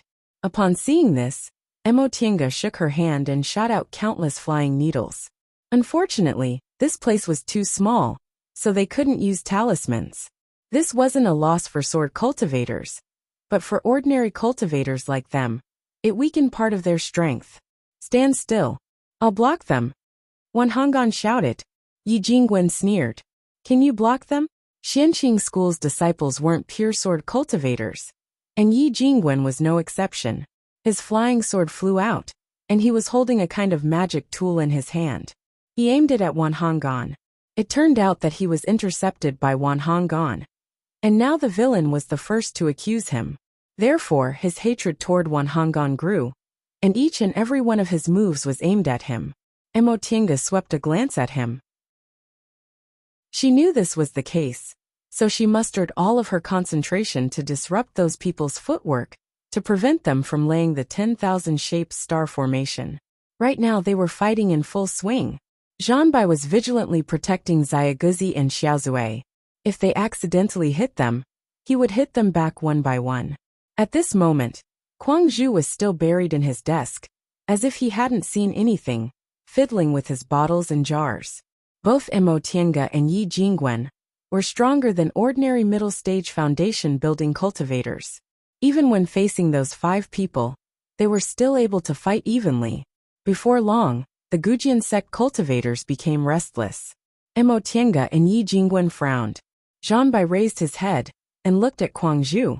Kuang Zhu stopped fiddling with ointment. Yi Jingwen withdrew his flying sword and poured his spiritual aura into the sword. Spiritual aura visible to the naked eye suddenly appeared on the shiny sword. The spiritual aura stuck to the sword and kept spinning like a whirlpool. The whole process of spiritual aura taking shape only took a moment. Yi Jingwen waved his arm, and the spiritual aura whirlpool suddenly expanded to 3 square feet, firmly blocking in front of them. The spiritual aura took shape in an instant. Yi Jingwen waved his arm, and the spiritual aura whirlpool suddenly expanded to 3 square feet, firmly blocking in front of them. All of the Gujian sect cultivators' attacks were sucked in by the whirlpool, and their spiritual aura was also diverted. When the whirlpool slowly disappeared, all of their attacks lost their effectiveness.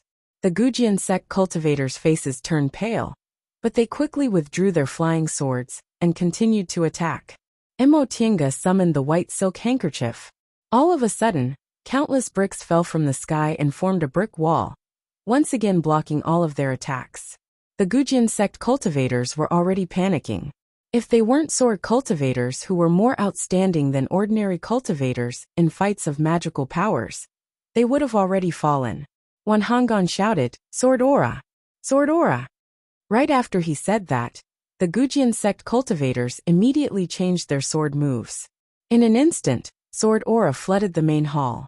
Before these sword auras could get close to their bodies, they already felt a strong chill. The stone pillars and jade bricks in the main hall were all scratched by these sword auras. Mo Tiange once again summoned the white silk handkerchief. However, these sword auras practically filled the whole main hall. No matter which side she blocked, some of them slipped through the net. Yi Jingwen was the same. These sword auras weren't frightening to foundation-building cultivators like them. Even if they came out, they wouldn't be able to break through their spiritual aura defense. However, they were very frightening to aura-refining cultivators. No matter how Zhanbai blocked the sword auras, wounds still appeared on Xiaoguzi and Xiaozue's bodies. Mo Tiange couldn't help but feel furious. She withdrew the white silk handkerchief and the shuttle of flying Apsara. She then released her divine sense, preparing to directly kill them. Right at that moment, she saw a piece of cloth flashing in front of her eyes. In the blink of an eye, she saw Kwang Ju standing in front of them. With a shake of his sleeves, countless powder-like substances flew out of his sleeves and gradually interweaved into a net. The seemingly thin powder fog actually blocked their flying swords. When the powder fog subsided, Wan Honggan, who was covered in white powder, shouted angrily, "Kwang Ju!" The corners of Kwang Ju's mouth curled up slightly. Even though he was angry, he still acted elegantly. "Scram! This place can't keep you." This time, not only Wan Honggan, but the other Gujian sect cultivators also looked angry. Another person shouted, "Kwang Ju, what right do you have to drive us away?" Kwang Ju snorted coldly. He didn't hide his disgust at all. "Because of your lives. It's fine if you fight in the dark. I'll just turn a blind eye and pretend I didn't see it. But since you've actually made a fuss out in the open, we'll shed all pretense of cordiality. We don't need to play this game anymore." "You," Wan Honggan's face twisted. "Don't think you're so amazing just because you're in the late stage of the foundation building realm. There are so many of us, so we might not necessarily lose to you." Kwang Ju smiled lightly. "If you say one more word, I'll take your lives." This sounded like a threat, and the Gujian sect cultivators also understood it that way.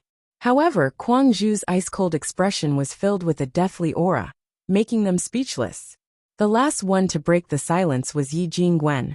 He took a step forward and said, "Senior Marshal Brother Kwang, you have good intentions.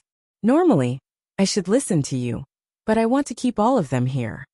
Anger once again appeared on Wan Honggan's face, but there was also a hint of timidity. In fact, he already felt a bit regretful. He thought he could gain the upper hand by relying on his sword cultivator's ability in fights of magical powers. But he didn't expect that these people weren't mediocre. He knew Kwang Ju and Yi Jingwen were strong, but he didn't expect that the new female cultivator from Xianqing School would also be so strong. These three people's realms were higher than theirs, so even if sword cultivators were strong in fights of magical powers, their odds of winning were still pitifully small. Kwang Ju cast an indifferent glance at Yi Jingwen. "If you want to kill, then just do it. It'll save me the trouble of looking at you." Yi Jingwen smiled and gently cupped his hands towards him. He then turned his head to look at Emo Tienga. Emo Tienga returned his gaze with a smile. The two of them each took out their flying swords or magic tools, exuding killing intent. Chapter 132. When Kwang Ju saw the two of them brimming with killing intent, he retreated. Together with Zhan Bai, he stood in front of Xia Guzi and Xiaozui to protect them. Right after that, he used moving shadows and brought the two aura-refining cultivators to the entrance of the main hall. Upon seeing this, the smiles on Yi Jingwen and Emo Tienga's faces grew wider. Senior Marshal Brother Kwang Ju solved Xia Guzi's and Xiaozui's worries, and even sealed their escape route. What else did they have to worry about? In contrast, the expressions of the Gujian sect cultivators were even more unsightly. Unexpectedly, Kwang Ju seemed to feel that he hadn't dealt enough damage to their morale. Indifferently and elegantly, he said something that should have been full of killing intent. "We'll send them on their way sooner or later, so we better hurry up." Right after he finished speaking, an impatient early-stage foundation-building cultivator from Gujian sect shouted, "Don't go too far." Then he rushed towards Kwang Ju with bloodshot eyes. When that early-stage foundation-building cultivator rushed towards them, Wan Honggan shouted, "Lay the formation." But in the end, he was still one step too late. An early-stage foundation-building cultivator against a late-stage foundation-building cultivator. That cultivator naturally didn't have any chance of winning. Even when the sword light, which was almost solid, was about to pierce Kwang Ju's head, it was wrapped up by a powdery substance scattered by Kwang Ju's casual wave of his sleeve. The fact that the seemingly thin pink mist could block the flying sword, as if it was solid, was already shocking enough. Now, it actually entangled the sword that was fused with the sword cultivator's divine sense like thorns. Not only the Gujian sect cultivators, but even Emo Tienga and Yi Jingwen were also quite astonished. Because of Emo Tienga and Yi Jingwen's surprise, The Gujian sect cultivators, who were subconsciously laying the sword formation, were about to finish. Kuang Zhu's calm and elegant voice said, "I'll help you lay it for a while." His voice still lingered in the air when that early-stage foundation-building cultivator crashed into the almost complete sword formation like a kite with a broken string, dragging a thin layer of powder behind him. When the other middle-stage foundation-building cultivator, from Gujian sect, saw his fellow disciple crashing into him, he naturally reached out to catch him and easily caught him. However, no one noticed that the powder also attached itself to that cultivator's body. Kuang Zhu's action naturally reminded Yi Jingwen and Emo Tiange, who were somewhat distracted. Emo Tiange hastily controlled the shuttle of flying Apsara to collide with another early-stage foundation-building cultivator, who was standing on the star position of the sword formation. That cultivator naturally didn't dare to take this collision head-on, so he had no choice but to give up the star position he managed to stand on after much difficulty. Moreover, he was also injured by the flying needles Emo Tiange shot during the chaos. Wan Honggan was so angry that he gnashed his teeth. Since he couldn't lay a formation, he could only attack them one by one. Thinking that since they were both middle-stage foundation-building cultivators, the female cultivator would naturally be easier to deal with, Wan Honggan used two of his fingers to swipe the blade of his sword. A streak of dark red blood seeped into his sword. At the same time, Wan Honggan switched his sword-wielding hand to his injured left hand. Right after that, numerous flying blades formed from sword aura flew towards Emo Tiange, blotting out the sky and covering the earth. Senior Martial Brother Wan Yu, the youngest early-stage foundation-building cultivator, from Gujian sect, was greatly alarmed. Emo Tiange was very vigilant towards these unusual blood blades. The white silk handkerchief hovering above her head quickly formed a brick wall in front of her. Unexpectedly, the blood blades at the edge of the brick wall bypassed the brick wall and went straight towards Emo Tiange. Emo Tiange retreated rapidly while controlling her body-protecting true aura to expand. Unexpectedly, her body-protecting true aura only slightly slowed down the speed of the blood blades. Two of the blood blades, which she couldn't dodge in time, pierced Emo Tiange's left shoulder and calf with 2 slashes. Seeing that his attack had succeeded, Wan Honggan grinned malevolently. "Xiao Gaiji, if you want to live today, you have to risk your life first. Do you still think you can escape unscathed?"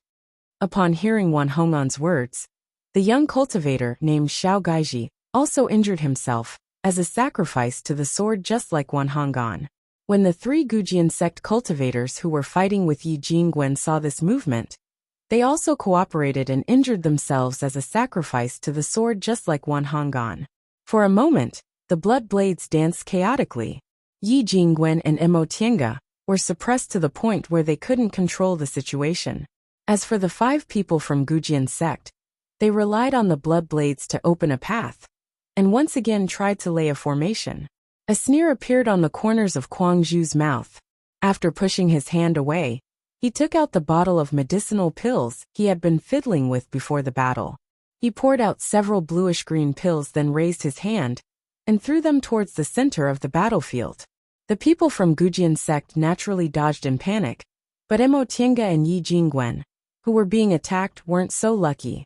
Since it was already too late to dodge, the two of them had no choice but to take this attack head-on. Unexpectedly, the pills turned into a mist the moment they came into contact with their protective true aura. The mist then flowed along the blood aura that overflowed from their wounds during the fight and entered their wounds. Emo Tiange and Yi Jingwen were startled by the coolness that entered their bodies. When they looked again, their wounds were actually healing at a speed visible to the naked eye. After Kuang Zhu threw the pills, he didn't stop. The green mist swirled around the battlefield, and the blood blades disappeared in an instant. The Gujian sect cultivators stared at their healed fingers in astonishment.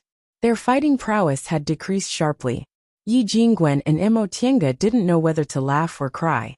This was the first time they learned medical cultivators' treatment could also be used as a means of attack. Senior Martial Brother Kuang smiled gently and said, "Today, I can be considered to have reached a higher level." Wan Honggan's ferocious expression didn't change as he revealed a smile. This bleeding stopped just in time, so I won't thank you. Right after he finished speaking, he actually hit his own chest with his palm and spat out a mouthful of blood from his heart onto the ground in the center of the main hall. In an instant, the messy traces left on the ground by the blood blades unexpectedly squirmed, as if they were alive. Wan Honggon burst into frenzied laughter. Since I can't lay the thousand-shaped star formation, I'll let you have a taste of our Gujin sect's thousand-shaped Azura formation. Ha ha ha ha. The expression of another middle-stage foundation building cultivator from Gujin sect changed greatly. Wan Honggon, you're crazy. You even dared to learn our sect's forbidden technique, and even tricked us. The blood blades on the ground naturally weren't something Wan Honggon could create by himself. Wan Honggon, who clearly knew he had no way out, not only did he use his own body as a sacrifice to kill his opponent, but he also directly used his fellow disciples as blood mediums for the thousand shapes Azura formation. Wan Honggon stared at the rapidly squirming bloodstains on the ground in the main hall.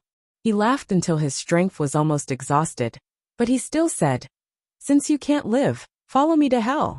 Ha ha ha ha. The expressions of the Gujin sect cultivators changed. Before Mo Tiange could figure out what was going on, Kuang Zhuqing, who was standing at the door, shouted, "Xiaobai, Dharma Protector." In just a breath's time, the bloodstains under Wan Honggon's feet formed a circle with him as the center. Then, with this circle as the center, they changed into words that emitted a gloomy aura and rapidly spread outwards. Kuang Zhuqing, who was sitting cross-legged, pushed his palms forward. A cloud of white fog rapidly spread from where he stood towards the place where Yi Jingwen and Mo Tiange were standing. That white fog also managed to stop the spreading of the bloody words in time. When the Gujin sect cultivators saw that white fog, they acted as if they saw a life-saving straw. They wanted to rush over, but they only had enough time to rush halfway before the spreading bloody words enveloped their bodies and froze them in place. Mo Tiange watched in horror as the frozen Gujin sect cultivators' faces rapidly turned pale. The bloody words on the ground became even more vigorous and spread towards the walls of the main hall, as well as the area covered by Kuang Zhuqing's white fog. Seeing senior martial brother Kuang Zhuqing, who was controlling the white fog to resist the bloody words, Mo Tiange and Yi Jingwen glanced at each other. They naturally knew the key at this moment was Wan Honggon. Mo Tiange was about to take out her magic tool and give Wan Honggon, who was laughing himself hoarse, a fatal blow when Xiaobai shouted, "You can't." Mo Tiange looked over with a puzzled expression. Xiaoguzi poked his head out from behind senior martial brother Bai, who was guarding them. He said, "This thousand shapes Azura formation can only be slightly restrained by incorporeal objects like senior martial brother. Once it encounters a solid object, it'll use the solid object as a catalyst." Xiaoguzi paused for a moment, unable to find the right words. He could only point at the Gujin sect cultivators who were being used as blood mediators and say, "It'll become like that." Yi Jingwen also explained, "The blood ring under his feet looks like it's only on the ground, but if someone really attacks him, it'll form a pillar from the ground to resist the attack. At the same time, it'll use the attacker's catalyst as a blood mediator." Yi Jingwen then said, "The thousand shapes Azura formation is an extremely vicious blood-refining formation. This formation shocked the world several hundred years ago during the demonic beast war. However, because its destructive power was too great, and the owner of the blood-refining formation was prone to demonization, it was listed as a forbidden technique by Gujin sect. However, Tiange, you didn't grow up in West Kunwu, so it's reasonable that you don't know about it." In such a critical situation, Yi Jingwen was still in the mood to explain that he didn't grow up in West Kunwu, so it was reasonable that he didn't know about it. This made Mo Tiange speechless. While Mo Tiange's mind was racing, she suddenly heard Yi Jingwen nagging in her ear. "Tiange, you're proficient in formations.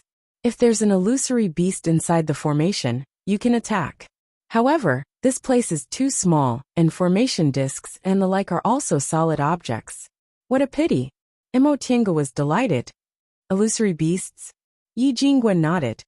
"Anything without a solid object is fine." Mo Tiange asked again. "Then divine sense is also fine." Yi Jingwen smiled bitterly. Of course.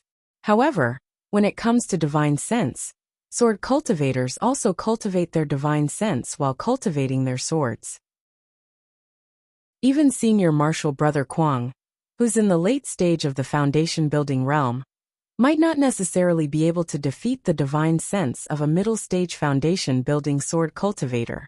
Mo Tiange thought that with the soul refining art, she wouldn't be an ordinary cultivator anymore. Nevertheless, the soul refining art was Mo Tiange's only trump card, so she naturally didn't want to expose the secret of her powerful divine sense in front of so many people. Thus, she took advantage of Yi Jingwen's previous words about being proficient in formations to say, "Formations can also be big or small. We might as well give it a try."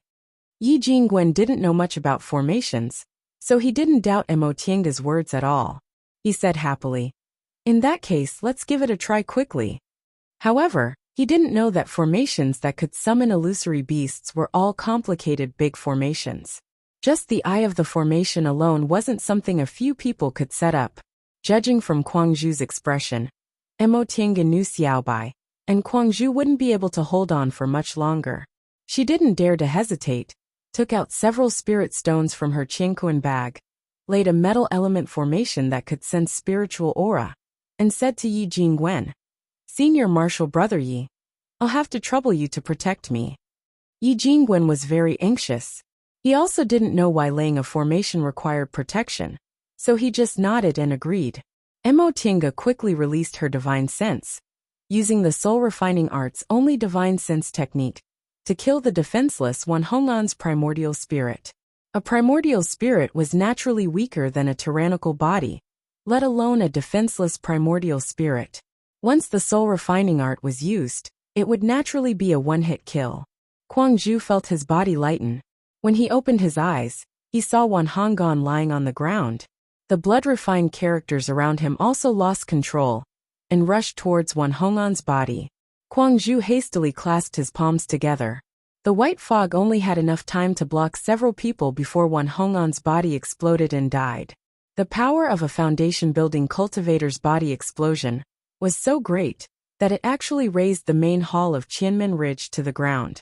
As for the several Gujian sect cultivators outside Kwangju's white fog, they didn't die directly from the Thousand Shapes Azura formation, but they also died from the formation's backlash. When the aftermath of the explosion subsided, senior martial brother Kwangju, with his sleeves fluttering in the wind, stood on top of the ruins. He glanced at the cultivators from other cultivation groups who rushed over, but didn't say anything. Yi Jingwen and Mo Tiange naturally wouldn't explain, but these foundation-building cultivators weren't fools. Their divine senses had been paying attention to this place, so they could roughly figure out what happened. Thousand Shapes Azura Formation. This is the Thousand Shapes Azura Formation, someone muttered to himself. However, even though he was muttering to himself, the hearing of foundation-building cultivators was sharp enough to hear him clearly. They couldn't help but turn pale. Right now they could still feel the aftermath of the Thousand Shapes Azura Formation. Although they didn't know why the Thousand Shapes Azura Formation was activated, the fact that he was able to break the Thousand Shapes Azura Formation showed how powerful this medical cultivator, who rarely made a move, was. The several big friendly cultivation groups of Gujian sect inside Qianmen Ridge Station naturally didn't dare to rashly stick their heads out. As for the remaining Gujian sect cultivators who didn't have a single foundation-building cultivator left, they were even more tight-lipped. 5 foundation-building cultivators died inside Qianmen Ridge Station all of a sudden. Even under normal circumstances, this wasn't something that could be glossed over with just a few words. Moreover, after the demonic beast war, Gujian sect also lost a large number of foundation-building cultivators.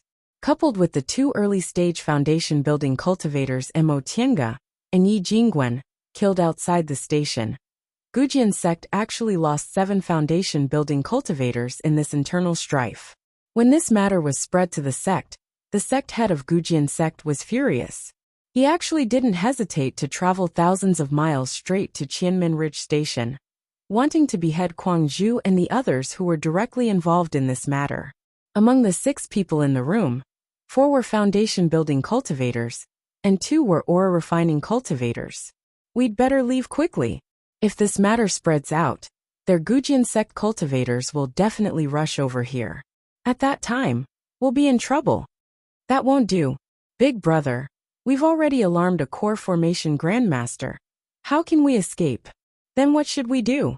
We can't just sit here and wait for them to kill us, can we? Even if we want to run, we can't. The 4 foundation-building cultivators didn't say a word, while the 2 ore-refining cultivators chattered. Xiaoguzi and Xiaozui argued for a long time, but neither of them could convince the other. In the end, the 2 of them squatted on the side and compared their eyesight. Kuang Zhu swept his gaze over them and said, I've already informed the sect head about this matter, so you don't need to worry about it anymore. Xiaoguzi and Xiaozui turned their heads at the same time and widened their eyes. Why didn't you say so earlier? They argued for a long time until their mouths were dry from all the talking. Kuang Zhu lightly answered, You didn't ask. The 2 of them were speechless and both snorted angrily. The 2 children were so angry that they stopped talking. Zhanbai looked at them helplessly, then turned to Kuang Zhu. Senior martial brother, how will the sect head handle this matter? Kuang Zhu held a cup of tea and said, I called you here to talk about this matter. Yi Jingwen put down his tea and said, Senior martial brother Kuang, Junior martial brother Zhan, this matter started because of me, so you don't need to feel embarrassed. Just tell me directly. Before he made the killing move, he already thought about the consequences. No matter what, the sect head would protect their disciples, so in the end, it would still become a showdown between the 2 groups. In this demonic beast riot, every cultivation group suffered heavy losses, and Gujian sect's strength was also greatly damaged. Although Xianqing School also lost a lot of foundation-building disciples, it still retained its basic strength because it sealed off the mountain. Between the 2 groups, Xianqing School still won. Besides, Grandmaster Jinghe had a murderous temperament and was extremely protective of his disciples. If he found out his Clear Spring Peak disciples did this kind of thing, he would definitely clap his hands and laugh heartily instead of punishing them.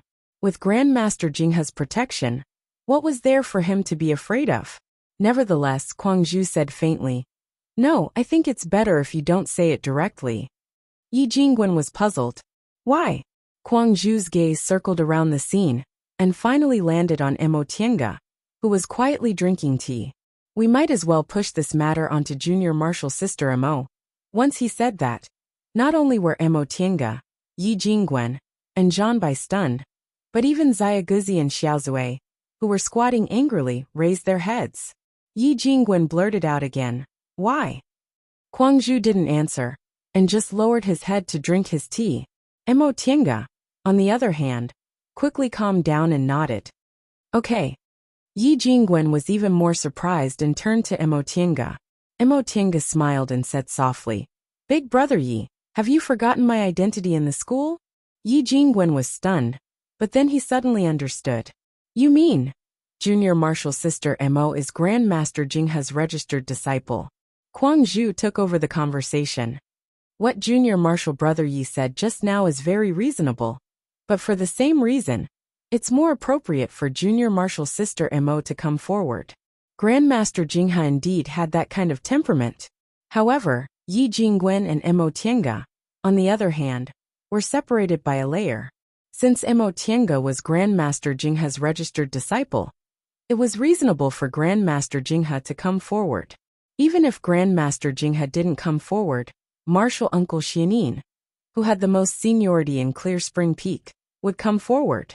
That way, not only would the others be safe, but Mo Tiange wouldn't necessarily have any mishaps. After thinking about all this, Yi Jingwen couldn't help but sigh inwardly. This senior martial brother Kuang Zhu looks cold, indifferent and aloof from worldly affairs. But his mind is so meticulous and his vision is also so sinister. Thinking about this, Yi Jingwen suddenly felt a chill on his back. Isn't this the same as scheming against a nascent soul grandmaster? Although he sensed Yi Jingwen's strange gaze, Kuang Zhu's expression was still calm.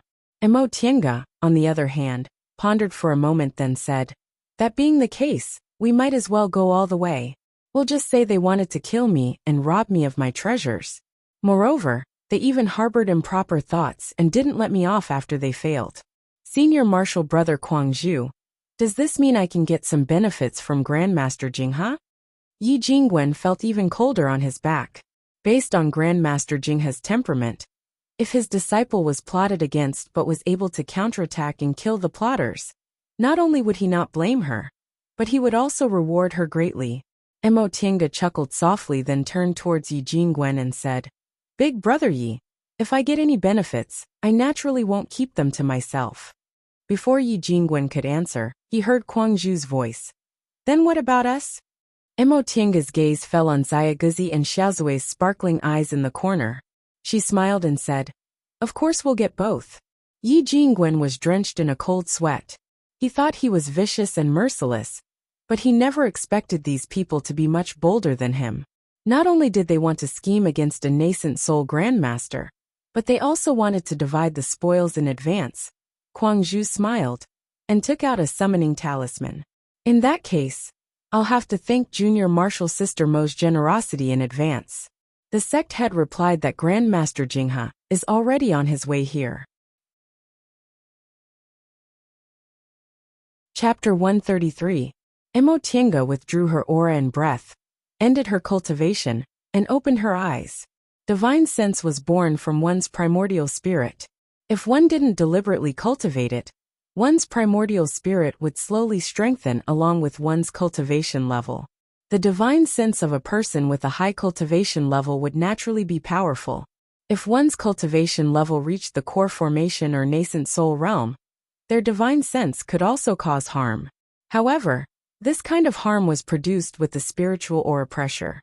It was extremely effective against low-level cultivators, but it had no effect on cultivators in the same realm. However, the first layer of the soul refining art could cause fatal harm to cultivators in the same realm. On the other hand, the second layer of the soul refining art allowed the cultivator to exert pressure on cultivators of the same cultivation realm. If this was the case, her opponent would be constantly suppressed in a battle of magical powers. Even if they were extremely powerful, they would only be able to display 60 to 70% of their full strength. After experiencing the power of the soul refining art, her cultivation focus now shifted to the soul refining art.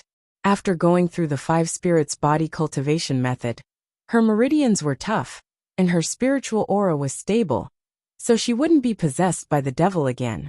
Cultivating this art was many times faster than others, so it would be a loss if she didn't cultivate it. In the past 2 years in the virtual sky world, Mo Tiange had finished cultivating the first layer of this art, and could use her divine sense to attack. Now she was starting to cultivate the second layer.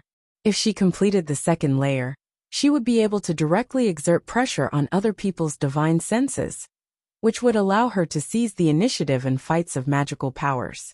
At the same time, the second layer of the soul refining art could also make her resist the spiritual aura pressure of high-level cultivators.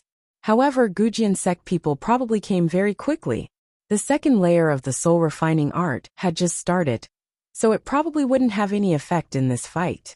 As soon as Mo Tiange finished thinking, she felt a furious spiritual aura pressure filling the entire sky above Qianmen Ridge. Mo Tiange's whole body trembled. This was at least a middle-stage core formation cultivator. Had Gujian sect people already arrived? She summoned the white silk handkerchief and flew to the sky outside the house. There, she saw a middle-aged sword cultivator, wearing Gujian sect clothes, standing on top of the gate of Qianmen Ridge Station, with a long sword on his back. At the same time, Senior Marshal Brother Kwangju flew towards the gate of Qianmen Ridge Station, on an ever-changing white cloud. Upon seeing this, Mo Tiange hurriedly rode the white silk handkerchief to approach the gate. Aside from Yi Jingwen and Zhan Bai, the other foundation-building cultivators of Xianqing School also approached Kwangju. The other cultivators of the 7 major sects watched from afar. Kwangju stopped in front of Qianmen Ridge's main gate. He cupped his fists and said, Reverend Lu Feng has come from afar. Please forgive me for not going out to meet you. Reverend Lu Feng suppressed his anger and asked, You are Kwangju? Facing Taoist Master Liufeng's question, which was filled with pressure and anger, Kuang Zhu answered calmly, "Yes, I am." Since that's the case, hand over the other accomplices who murdered the 7 foundation-building cultivators of my Gujian sect. Kuang Zhu showed a faint smile. It seemed that Taoist Master Lufeng had come to handle this matter in his capacity as the sect master. Thereupon he said, "No murder has occurred in Qianmen Ridge Station. May I know who the accomplice is that sect master Du is referring to?" Mo Tiange, who was standing on the side, was extremely astonished. Gujian sect's sect head actually came here in person. Apparently, today's matter couldn't be settled peacefully. Taoist Master Lufeng was furious. My Gujian sect had 7 foundation-building cultivators in total in Qianmen Ridge Station. My sect's disciples personally saw one Honggan, and the other 4 foundation-building cultivators perish right after they entered the main hall. The whereabouts of the other 2 foundation-building cultivators are also unknown. Manager Kuang, how are you going to explain this matter to my Gujian sect? Kuang Zhu still looked calm and elegant. Presumably, Gujian sect's disciples didn't report this matter clearly. Otherwise, I wouldn't have to explain it to them. Then Kuang Zhu pointed at the main hall that had been razed to the ground and said, "This place used to be the main hall. Taoist Master Lufeng, may I ask if you can sense what happened here?" The blood-refined aura of the Thousand Shapes Azura formation wouldn't completely disperse in less than 3 to 5 months. So Taoist Master Liufeng's expression changed after just a sweep of his divine sense. Kuang Zhu stopped smiling and asked, "If it weren't for my magic tool, which happened to be able to stop the Thousand Shapes Azura formation from taking shape, and if it weren't for my junior martial sister, who was good at arranging formations, and using the formation's illusory beasts to kill the culprit, one Honggan, inside the formation, sect head Du wouldn't have been able to collect the corpses of the other disciples of Gujian sect, let alone denouncing me." Before Taoist Master Lufeng could answer, Kuang Zhu continued, "The disciples who launched the Thousand Shapes Azura formation seem to be regarded as Gujian sect's traitors. Sect head Du, may I ask, during this chaotic demonic beast war, what should the disciples of the 7 great cultivation groups do when they appear in Kunwu Alliance's station? Not to mention that launching the Thousand Shapes Azura formation required at least 3 blood mediums. Even if the formation master was lucky enough to survive, he would become a devil cultivator, and his cultivation level would be greatly reduced. This formation was completely a formation that would perish together with the enemy. However, Kuang Zhu didn't talk about why Gujian sect's disciples launched the Thousand Shapes Azura formation. Instead, he directly pointed to what happened after the Thousand Shapes Azura formation was launched. No matter how much Taoist Master Lufeng reprimanded him, Kuang Zhu had already pushed the dead disciples of Gujian sect to the opposite side of everyone in Qianmen Ridge Station. So Taoist Master Lufeng couldn't make things difficult for him. Taoist Master Liufeng's face turned from red to white, then from white to green. In the end he said indignantly, "You killed all the foundation-building disciples of my Gujian sect who participated in this matter. So you naturally wanted to silence them. I don't know what despicable method you used to actually lure my Gujian sect's disciples into using the Thousand Shapes Azura formation. But I won't be confused by your lies. Since I can't explain it clearly, I might as well fight." Once he said that, all the foundation-building disciples of Xianqing School took out their magic tools. Kuang Zhu was the only one who remained calm. Not to mention that it was Sect Head Du's disciples who broke the rules. Does Sect Head Du plan to kill all the disciples of the 7 great cultivation groups in Qianmen Ridge? Just as Taoist Master Lufeng was about to say something, a magnificent voice accompanied by a frightening spiritual aura pressure came from afar. "Sect Head Du, you might as well kill me too." The nervous-looking Xianqing School disciples were instantly overjoyed. Some of them even shouted, "It's Grandmaster Jinghe." Before their shouts died down, a cloud chariot, surrounded by 8 foundation-building female cultivators wearing cloud-colored clothes and holding palace lanterns, was heading towards the gate of Qianmen Ridge Station at lightning speed. This ostentatious style of a fatuous ruler was naturally none other than Xianqing School's Lord Taoist Jinghe. After the incident, the 1,000 sound transmitting talismans from both sides were sent at almost the same time. Compared to Xianqing School, Gujian sect was a bit further away from Qianmen Ridge, so Lord Taoist Jinghe should have set off right after he received the sound transmitting talisman. But he only arrived now.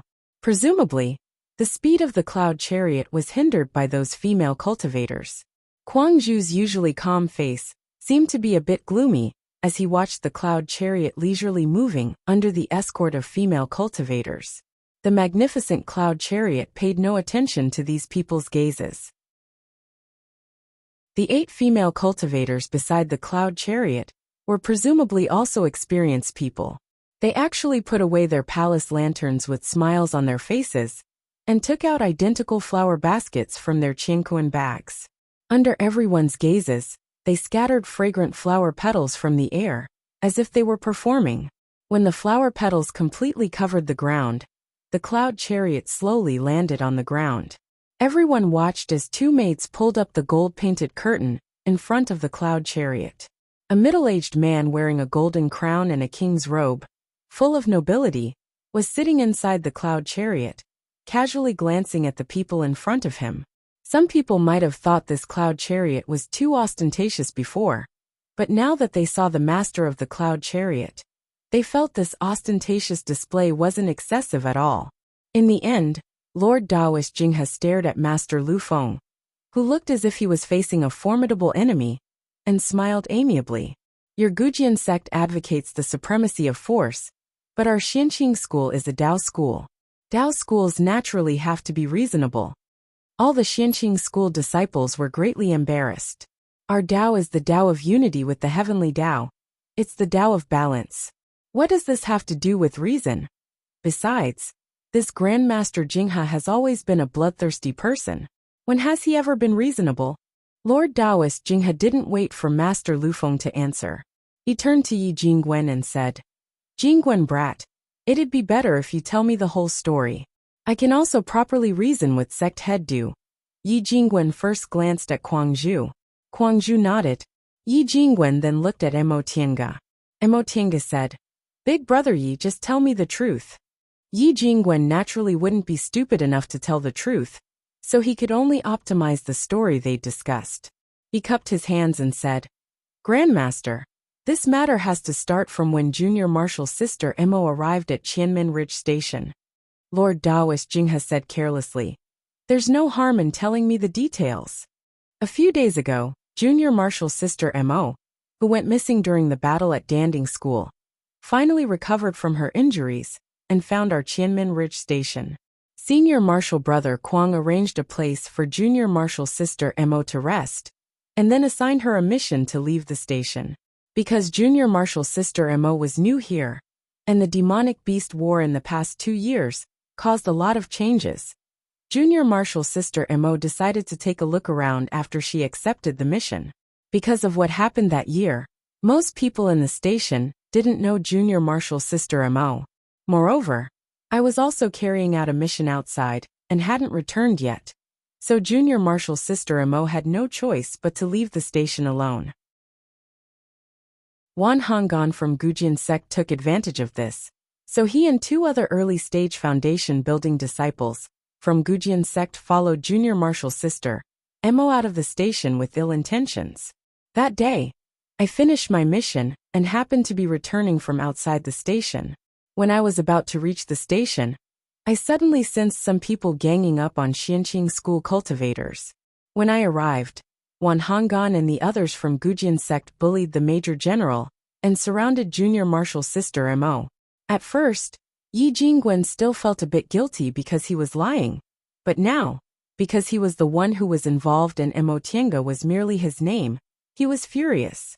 Therefore, the more he spoke, the more vivid and the more resentful he became. He vividly described the ugliness of those people who wanted to molest Junior Marshal's sister Mo, then kill her to seize her treasures. On the other side, Mo Tiange, whose head was hanging lower and lower, thought, Senior Marshal brother Yi, these people who were ganged up on and beaten up like this have nothing to do with me. When he saw that everyone in the hall was starting to look angry, Yi Jingwen promptly adjusted the plot to the part where Mo Tiange fought back, and, with his assistance, launched a desperate struggle against several cultivators from Gujian sect. Furthermore, Wan Honggan even sacrificed his fellow disciple and escaped back to their station. Yi Jingwen also clearly explained the matter of Wan Honggan sacrificing his fellow disciple and escaping back to their station. When he reached this point, Lord Daoist Jinghe's face was already filled with anger. According to Yi Jingwen's story, the several cultivators from Gujian sect who died in the main hall would probably also be portrayed as heinous criminals. Kuang Zhu was still quite afraid this grandmaster of his would start a massacre, so he interrupted Yi Jingwen and said, "I'll explain what happened next."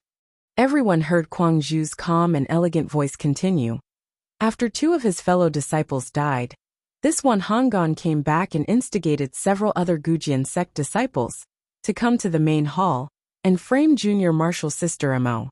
He even proposed that if Junior Marshall's sister Mo married him, he'd take responsibility for the deaths of his two fellow disciples in front of the elders of Gujian sect. Junior Marshall's sister Mo was surrounded outside the station by him before, so she had a deep understanding of this person's maliciousness, so she naturally wouldn't believe his words. I believe everyone in Qianmen Ridge Station should also know that Wan Honggan's temperament isn't righteous. After his true colors were exposed by Junior Marshall's sister Mo, the senior Marshall brothers of Gujian sect naturally wouldn't help him when he abandoned his fellow disciples. This person saw that the matter was exposed and the deaths of his two fellow disciples would also be blamed on him. So he launched the Thousand Shapes Azura formation, intending to kill us and the senior Marshall brothers of Gujian sect in the main hall. When we just entered the main hall, several senior Marshall brothers of Gujian sect were too impulsive and started a small fight with us. Wan Honggan plotted to use them as blood mediums. If it wasn't because my medicinal cloud just happened to have the effect of preventing the Azura formation from taking shape, Qianmen Ridge Station would have been filled with resentful souls. It's just a pity that those senior Marshall brothers of Gujian sect died unjustly. Kuang Zhu heaved a long sigh, sounding very regretful. Ultimately, Yi Jingwen didn't plan on letting Wan Honggan go from the beginning, and Kuang Zhu wasn't a soft-hearted person either. So he deliberately used his words to infuriate the foundation-building cultivators of Gujian sect. However, the other cultivators of Gujian sect who died in the main hall did indeed die rather unjustly. So Kuang Zhu's words could be considered to have cleared their names. Lord Daoist Jinghe, who'd always been irascible, let out a cold humph after he heard the whole story. He raised his hand and blasted a big hole in the main hall that was razed to the ground by Wan Honggan's explosion. The remaining power greatly shocked everyone present. Some of the aura-refining disciples with slightly weaker cultivations even had blood trickling down the corners of their mouths. At the same time, Lord Daoist Jinghe said furiously, "Is my Lord Daoist Jinghe's last disciple someone you can casually take liberties with?" Mo Tiange raised her head in astonishment. She quickly glanced at Lord Daoist Jinghe, then looked at Yi Jingwen. Yi Jingwen also looked at Mo Tiange with astonishment written all over his face. Although he already knew Mo Tiange was Lord Daoist Jinghe's registered disciple, the difference between last disciple and registered disciple was like the difference between heaven and earth. Registered disciples would at most pay attention to them when they remembered. Although they naturally had more benefits than ordinary disciples, they lacked a proper master to take care of them, so their cultivation path would be much more difficult. Becoming a last disciple wasn't as simple as becoming an official disciple. Most of the last disciples were also direct disciples, because they felt it was enough to have such a disciple. The master would naturally focus on teaching the last disciple, and would naturally give them all kinds of good things. With Lord Daoist Jinghe's words, it wouldn't be an exaggeration to say Mo Tiange had reached the sky in a single bound. At that moment, Lord Daoist Jinghe was facing the sect head of Gujian sect. He released his spiritual aura pressure and said angrily, "You actually wanted to use people's lives to force me to marry a female disciple of my sect? Even if you had several lives, it wouldn't be enough.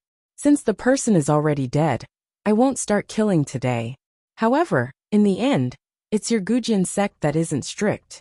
Du Lufeng, go back and tell old Taoist Fuling that if he doesn't want me to kill my way to your sect, he has to give me a good explanation. Once he finished speaking, Lord Taoist Jinghe turned around and looked at Mo Tiange sternly. He called out, Tiange. Although Mo Tiange was still shocked, she wouldn't hope this Lord Taoist could dispel her doubts in front of everyone. She hurriedly lowered her head and answered, Disciple is here. This kind of unscrupulous and shameless person should die a quick death. 2 years ago, you even dared to lure a 5th-ranked demonic beast by yourself, but you actually didn't dare to kill this kind of scoundrel on the spot. As my disciple, you're really shameful. Today, you should follow me back to the mountain for closed-door meditation. Although Lord Taoist Jinghe spoke harshly, he actually said can't as don't dare. Moreover, he used the 5th-ranked demonic beast as a bait, making people easily believe that Gujin sect was being overbearing, because Xianqing school was being lenient. Compared to Yi Jingwen's cumbersome narration, Lord Taoist Jinghe's words were more convincing, and he was even more skillful in acting like a rogue. Soon after, Lord Taoist Jinghe reprimanded Yi Jingwen. Yi Jingwen, you've been away from the mountain for some time, but you actually haven't made any progress. It's time for you to go back and listen to your master's teachings. After he finished speaking, he grabbed Mo Tiange and Mo Tiange into the cloud carriage. When the cloud carriage slowly rose into the sky, Lord Taoist Jinghe sneered and said, This matter has been explained clearly, but sect head Du and your fellow martial brothers still haven't arrived. Presumably, they won't be able to make it. If sect head Du doesn't want to collect their corpses, you should hurry back to rescue them. Upon hearing what he said, Master Taoist Liufeng's expression changed greatly. He originally thought the bloodthirsty Lord Taoist Jinghe actually said something like, I won't start a massacre today, and thought the heavens were looking after him. Who would have thought that Lord Taoist Jinghe had already vented his anger on the way here? They originally came to deal with the foundation building cultivators. If they lost a few core formation cultivators' lives, because of this, Gujin sect would probably end up as miserable as Danding School, whose foundation was destroyed by demonic beasts. Master Taoist Lufeng naturally didn't dare to linger.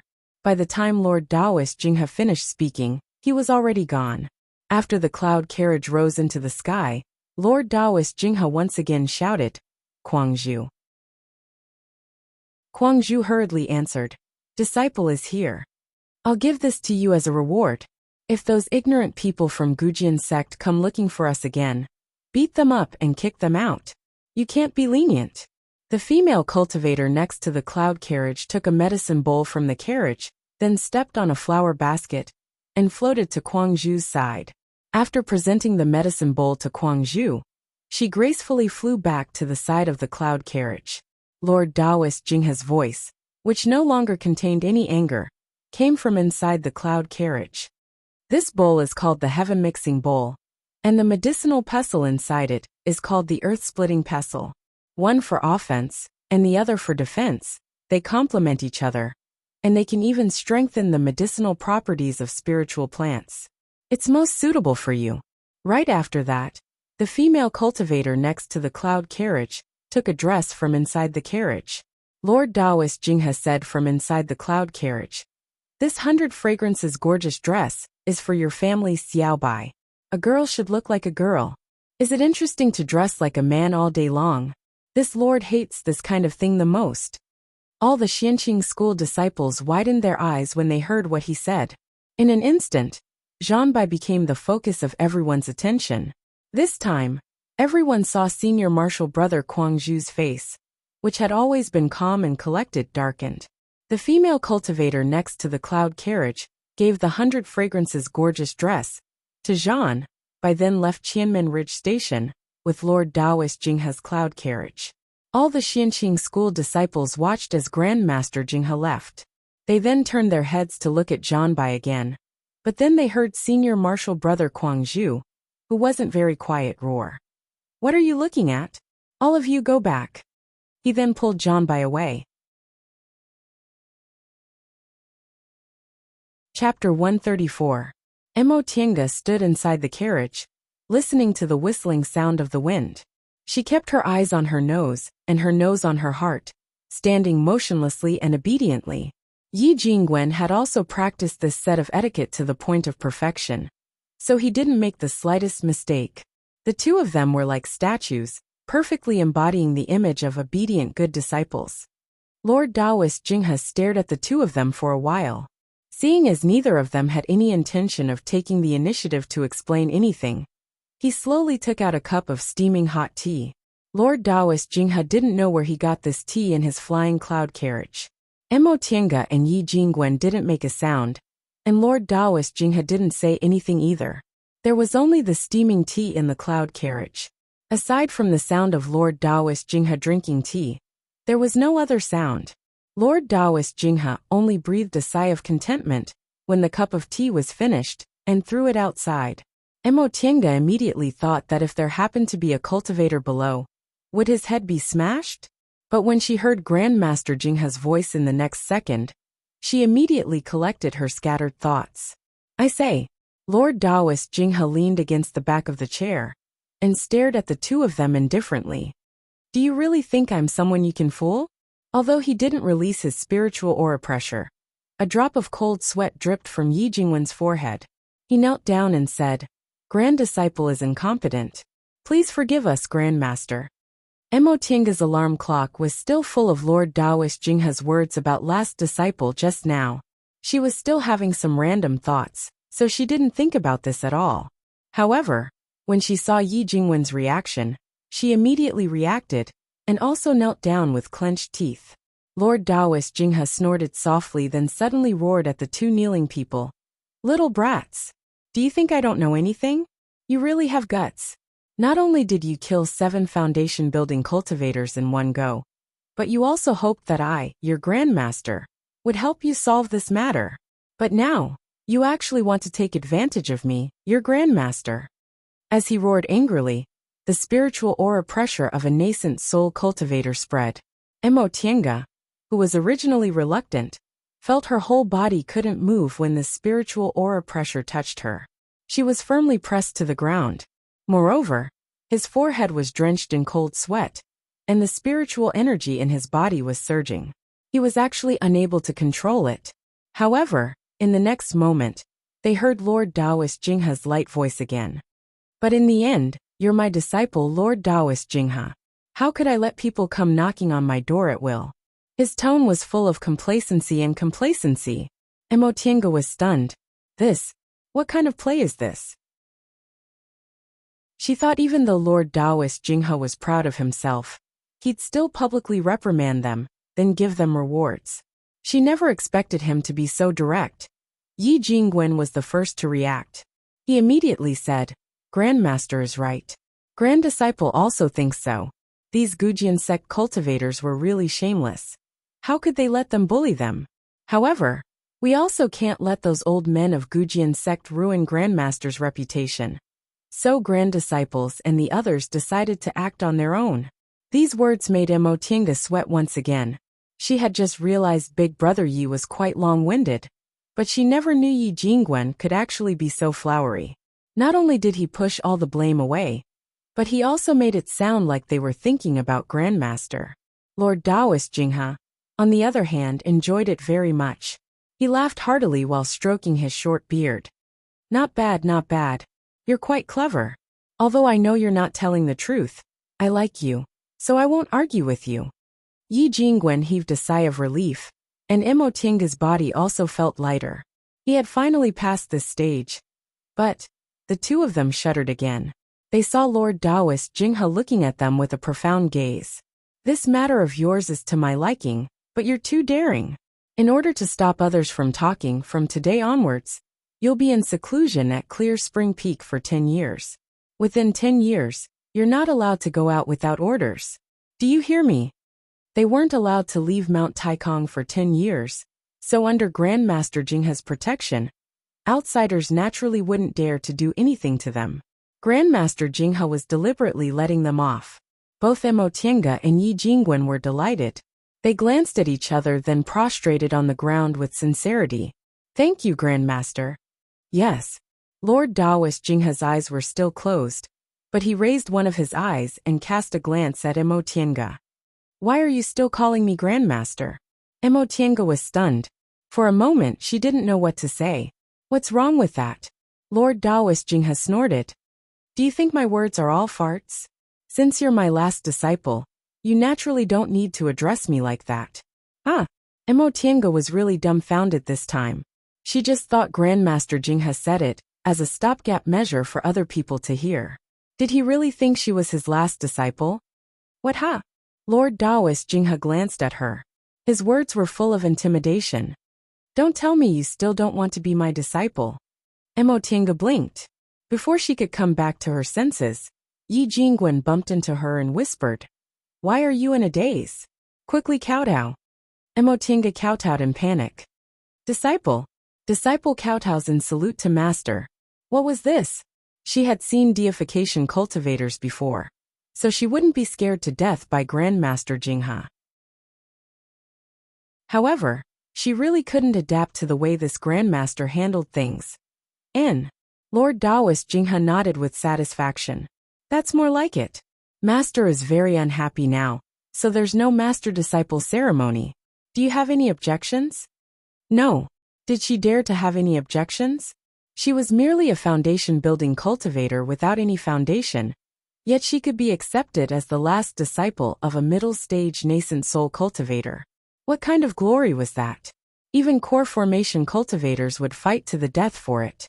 How could she have any objections? She was just a bit worried. This Grandmaster had a strange character, and wasn't easy to get along with.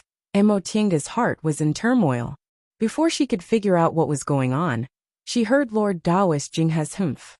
At that moment, Emotienga and Yi Jingwen trembled, feeling a strong spiritual aura pressure. Emotienga was now very experienced. As soon as this spiritual aura pressure appeared, she knew it should be the spiritual aura pressure of a nascent soul cultivator. Another nascent soul cultivator actually appeared? At that moment, Lord Daoist Jingha raised the corners of his lips and snorted coldly. You want to pressure me with this little trick? With a wave of his sleeve, a barrier appeared out of thin air, protecting the cloud carriage, so that not even a drop of water could leak through. Right after that, he clasped his hands together, and an astonishing momentum appeared. Unexpectedly, Emotienga and Yi Jingwen were still in the foundation-building realm inside the carriage, and they were also very close to Lord Daoist Jingha. Once Lord Daoist Jingha used this move, the two of them instantly vomited blood and fainted inside the carriage. Lord Daoist Jingha frowned. This was the first time his carriage encountered an enemy with someone inside, so he actually overlooked this point. Lord Daoist Jingha muttered in a very bad mood. Really useless. Right after he said that, he stopped the cloud carriage, lifted the gold-lined curtain and went out. When Emotienga woke up, she felt as if her body was trapped in a cloud. She couldn't exert force in any part of her body. She couldn't even open her eyes, and her meridians were also aching faintly. Just as Emotienga was about to move, she heard a woman's voice saying softly, Martial Uncle Mo. This is Grandmaster's Wenyang Pool. Just now, we encountered an enemy on the road, and Grandmaster accidentally injured you. When Grandmaster came back, he brought you here and told us to take good care of you. Martial Uncle, do you feel uncomfortable anywhere? Emotienga thought to herself, my whole body feels uncomfortable, but it's hard for me to even speak. Soon after, another woman's voice said, Mengju, Martial Uncle woke up. Help Martial Uncle take the medicinal pills Grandmaster left behind. Emotienga felt someone passing a medicinal pill to her lips. It took her a lot of effort to open her mouth, but she found she didn't even have the strength to swallow. The previous woman said, Martial Uncle, I'm sorry. Then someone pinched her lower jaw and forced the medicinal pill into her body.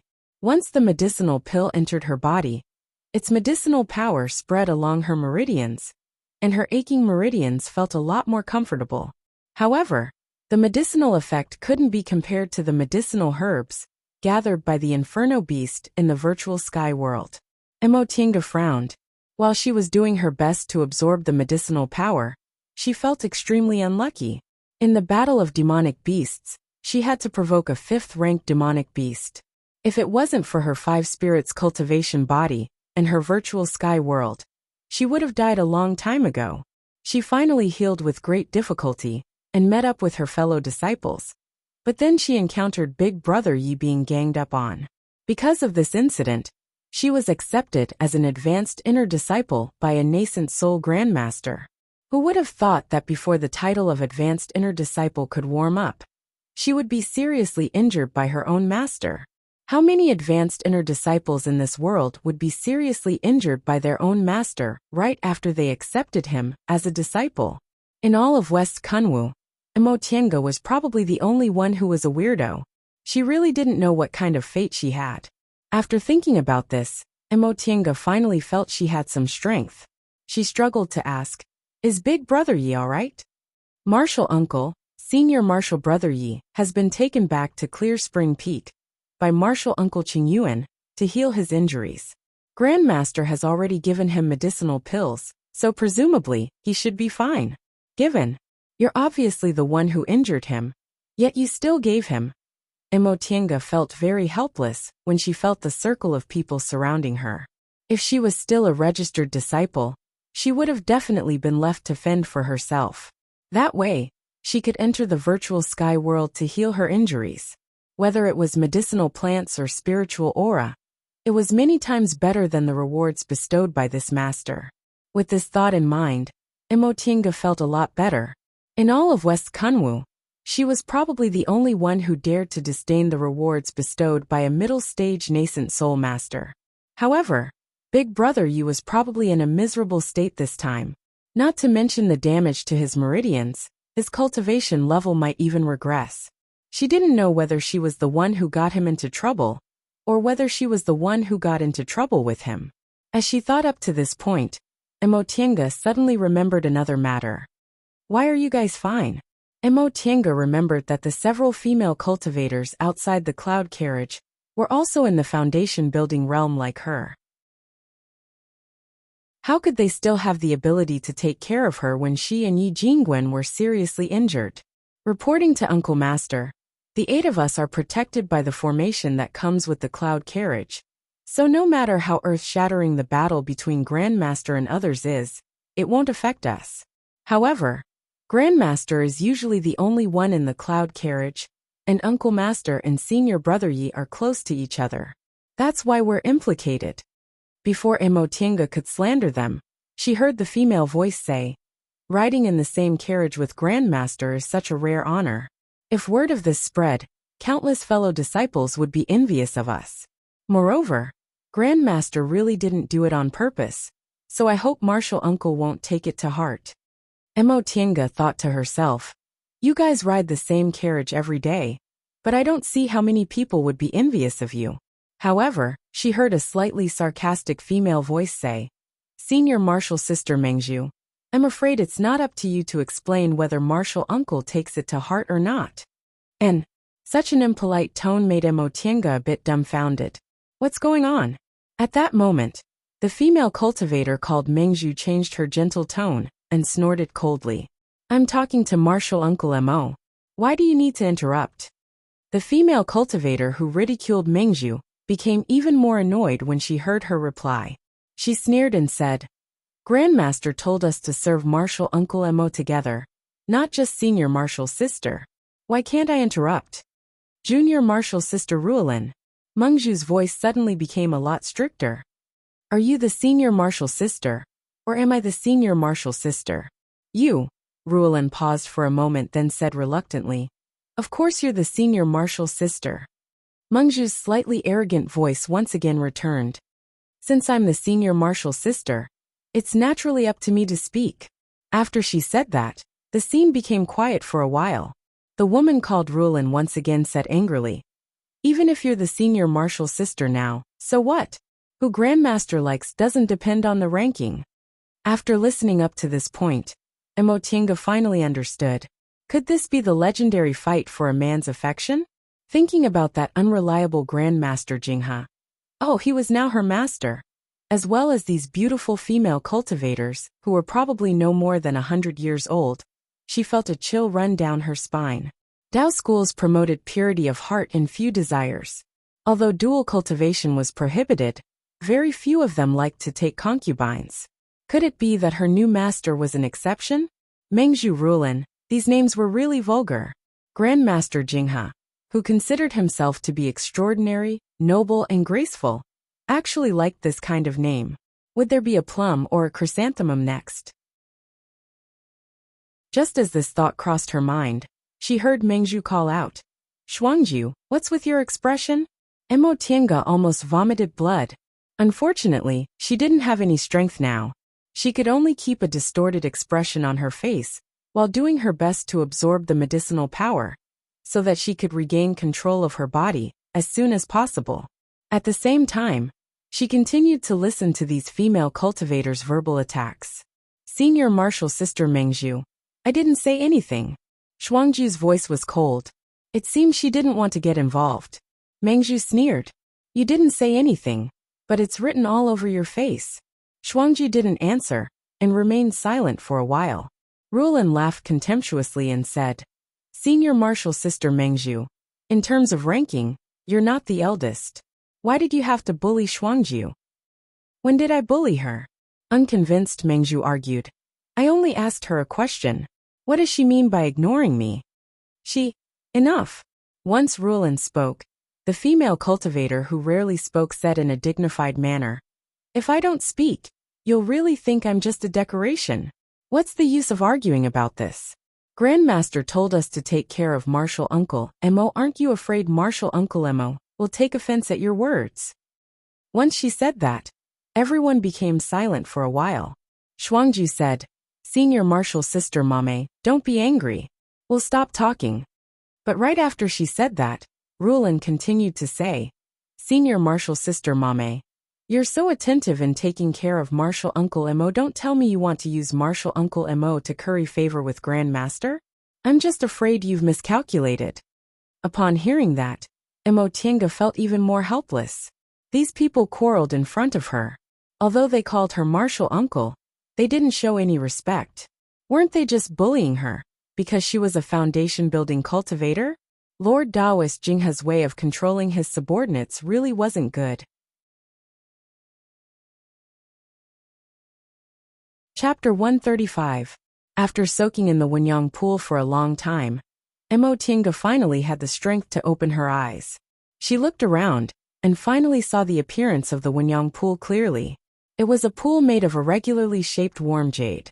The water in the pool was milky white, and emitted the smell of medicine she was already used to. The place where the pool was located was built to look like a high platform. The steps and the floor were all made of white jade, and were decorated with carvings and paintings. It looked extremely luxurious. Gauze curtains were hung all around. When the wind blew, the gauze curtains would fly and countless petals would fall from the sky. The high platform was surrounded by a boundless sea of clouds. The whole platform looked like it was floating in the clouds. Mo Tiange didn't know where the Wenyang pool was built. While she was still lost in her thoughts, a maid called out in surprise, Martial Uncle Mo, you're awake? Mo Tiange turned around and saw 4 building realm female cultivators standing behind her. All of them were beautiful and gentle. Presumably, they were Mei Lan, Zhu, and Zhu who were serving her while bickering. The one who asked the question was Mengzhu, who was the most talkative. Mo Tiange only nodded. Can I come out now? Mame answered. Since Martial Uncle can move, you can naturally come out. Mo Tiange was about to get up when she suddenly realized she was naked. She couldn't help but feel a bit embarrassed and asked, Where are my clothes? Mei Lan, Zhu and Zhu separated. 2 of them were clearly holding long towels, and the other 2 were holding clothes. It seemed they were going to serve her. Mo Tiange thought for a moment. They were all women, so she didn't act bashful anymore. When she came out of the pool, one of the 4 maids held her hair, one wiped her body, and the other 2 helped her dress. She didn't even need to move a finger to put on her clothes. Mo Tiange suddenly remembered a story she once read in the secular world. It said that in the distant past era, there was a dynasty that almost unified the celestial pole. That dynasty's emperor doted on a concubine, and the concubine liked to bathe in a hot spring. A poet wrote a long poem about this story, There was a line in the poem. In the cold of spring, she was bestowed a bath in the Huaqing pool. The hot spring water was smooth and congealed. The maid helped her up delicate and powerless. It was the time when she had just received the emperor's grace. Emotienga subconsciously thought up to this point, and she suddenly felt goosebumps all over her body.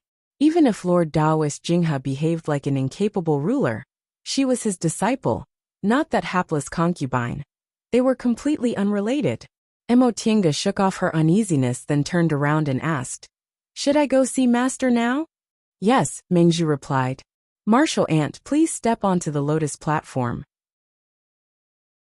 It was only then that Emotienga saw a floating lotus seat next to the high platform. She stepped onto the lotus platform, and the lotus platform slowly moved before slowly sinking down. Only now did she see clearly that this high platform was actually floating in midair. The lotus platform was slowly descending. Although it had nothing to rely on, it was steadily carrying her to the Clear Spring Peak. Several breaths later, Emotienga set foot on Clear Spring Peak. The lotus platform once again slowly rose to the sky. Emotienga watched as the lotus seat flew away. She then looked up and saw that this was Lord Taoist Jinghe's Immortal's Cave, which she once visited. Upon seeing her coming down from the lotus throne, the foundation building disciple guarding the door immediately walked towards her and greeted her enthusiastically. "Are you Martial Uncle Emo?" Emotienga nodded. These people were really quick-witted. She had just become an advanced inner disciple from a registered disciple. Yet the way they addressed her changed completely. The disciple immediately smiled and said, "Grandmaster told me that there's no need to report Martial Uncle Mo's arrival. Martial Uncle can go in now." Emotienga showed him a faint smile. "Thank you," while the disciple repeatedly said, "I don't dare." Emotienga stepped into the main hall. "Your injuries healed really fast. It's only been a few days, but you're already able to come out." Emotienga heard a voice before she even entered the hall. Emotienga looked up and saw Lord Taoist Jinghe sitting inside. She promptly knelt to greet him. "Disciple greets Master. Thank you for your trouble." Lord Taoist Jinghe waved his hand indifferently and said, "It's fine as long as you're still alive." How could she have any respect for this newly appointed master? "Alright, get up. I'm not a master who treats disciples harshly, so you don't have to kneel at every turn. Just sit." Upon hearing this voice, Emotienga's face twitched, but she still stood up and obediently answered, "Yes." Lord Taoist Jinghe watched as she picked a chair and sat down. His gaze moved back and forth on her body. Sometimes he stroked his short beard in contemplation, and sometimes he stared at her and muttered to himself. Emotienga felt a bit restless under his gaze. "Is there a problem?" Lord Taoist Jinghe suddenly clapped his hands. "Right. Why didn't I think of that?" As he spoke, he turned to Emotienga. "Since you're my official disciple, I'll grant you a new Immortal's Cave. Xiuqin." The female cultivator standing next to him answered, "Yes." "Take her to Mingxin residence." "Yes, Grandmaster." The female cultivator bowed, then said to Emotienga, "Martial Uncle Emo, please follow me." "Oh." Emotienga saluted Grandmaster Jinghe again, then followed the female cultivator out of the side door. Lord Taoist Jinghe's Immortal's Cave could almost be called an imperial palace, but it was a palace built inside a mountain. Inside there were countless pavilions, terraces, and strange plants everywhere.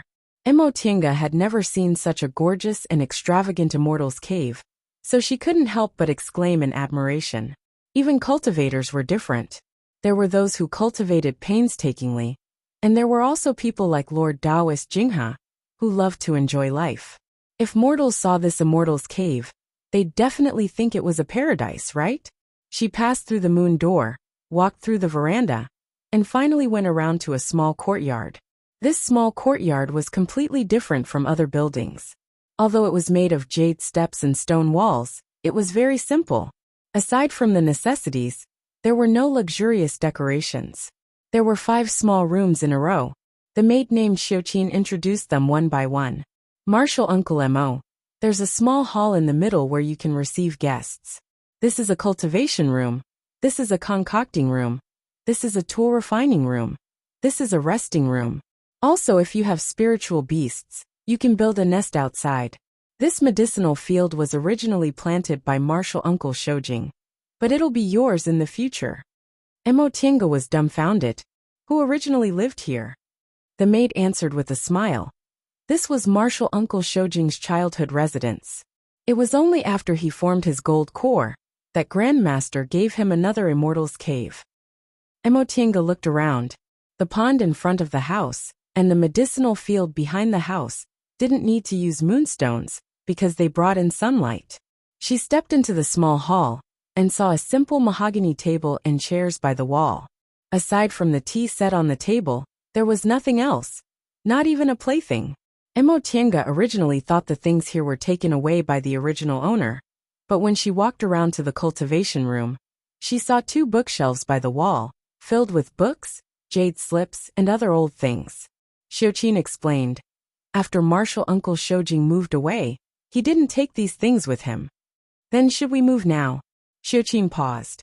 Let me report this to Grandmaster first. The 2 of them walked out of the cultivation room and saw a female cultivator walking in. She bowed to Emotienga and said, Martial Uncle Emo, Grandmaster ordered me to deliver a message. Emotienga nodded. Please speak. The maid said. Grandmaster said from now on, this place will belong to Martial Uncle. You don't need to report any items here. You can use them yourself. In addition, after Martial Uncle stays here, you don't need to see Grandmaster anymore. You can cultivate with peace of mind. If Grandmaster has something to do, he'll summon Martial Uncle. Such a long message could be summed up in 4 words. Live and die on your own. Emotienga naturally didn't expect Lord Taoist Jinghe to attach great importance to her, so she didn't feel disappointed. She just nodded and said, I understand. Thank Grandmaster on my behalf. The maid once again bowed lightly and retreated. Xiuqin looked at the direction the maid left in and said with a smile, Congratulations, Martial Uncle. Martial Uncle Shojing left a lot of good things here. From now on, they'll belong to Martial Uncle. Emotienga didn't answer. She just asked, I want to tidy up the things in the original Immortal's cave. Can I go out? Of course, Xiuqin said. Xiuqin said, Martial Uncle, please come with me. We always take this path when we leave the Immortal's cave. Martial Uncle, just recognize the way and be at ease in the future. The 2 of them walked through many twists and turns before they came out of a side hall. Xiuqin said to the gatekeeping disciple, This is Martial Uncle Mo. From now on she'll live here. The gatekeeping disciple was also a foundation-building cultivator. Upon hearing what Xiuqin said, he didn't dare to neglect her, and saluted Emotienga. Martial Uncle Mo. Emotienga had been called that for several days, so she was already used to it. She no longer nervously returned the salute, like she did in the beginning. She just nodded naturally and asked, I'm going out for a while. Is that okay? The gatekeeping disciple said, Since Martial Uncle lives here, you can naturally go in and out at will. Emotienga turned towards Xiuqin and said, I'm going to tidy up the Immortal's cave. You don't need to accompany me anymore. Xiuqin bowed and answered, Yes. Emotienga then left Lord Taoist Jinghe's Immortal's cave and walked towards her former small Immortal's cave. At the same time, inside Lord Taoist Jinghe's main hall.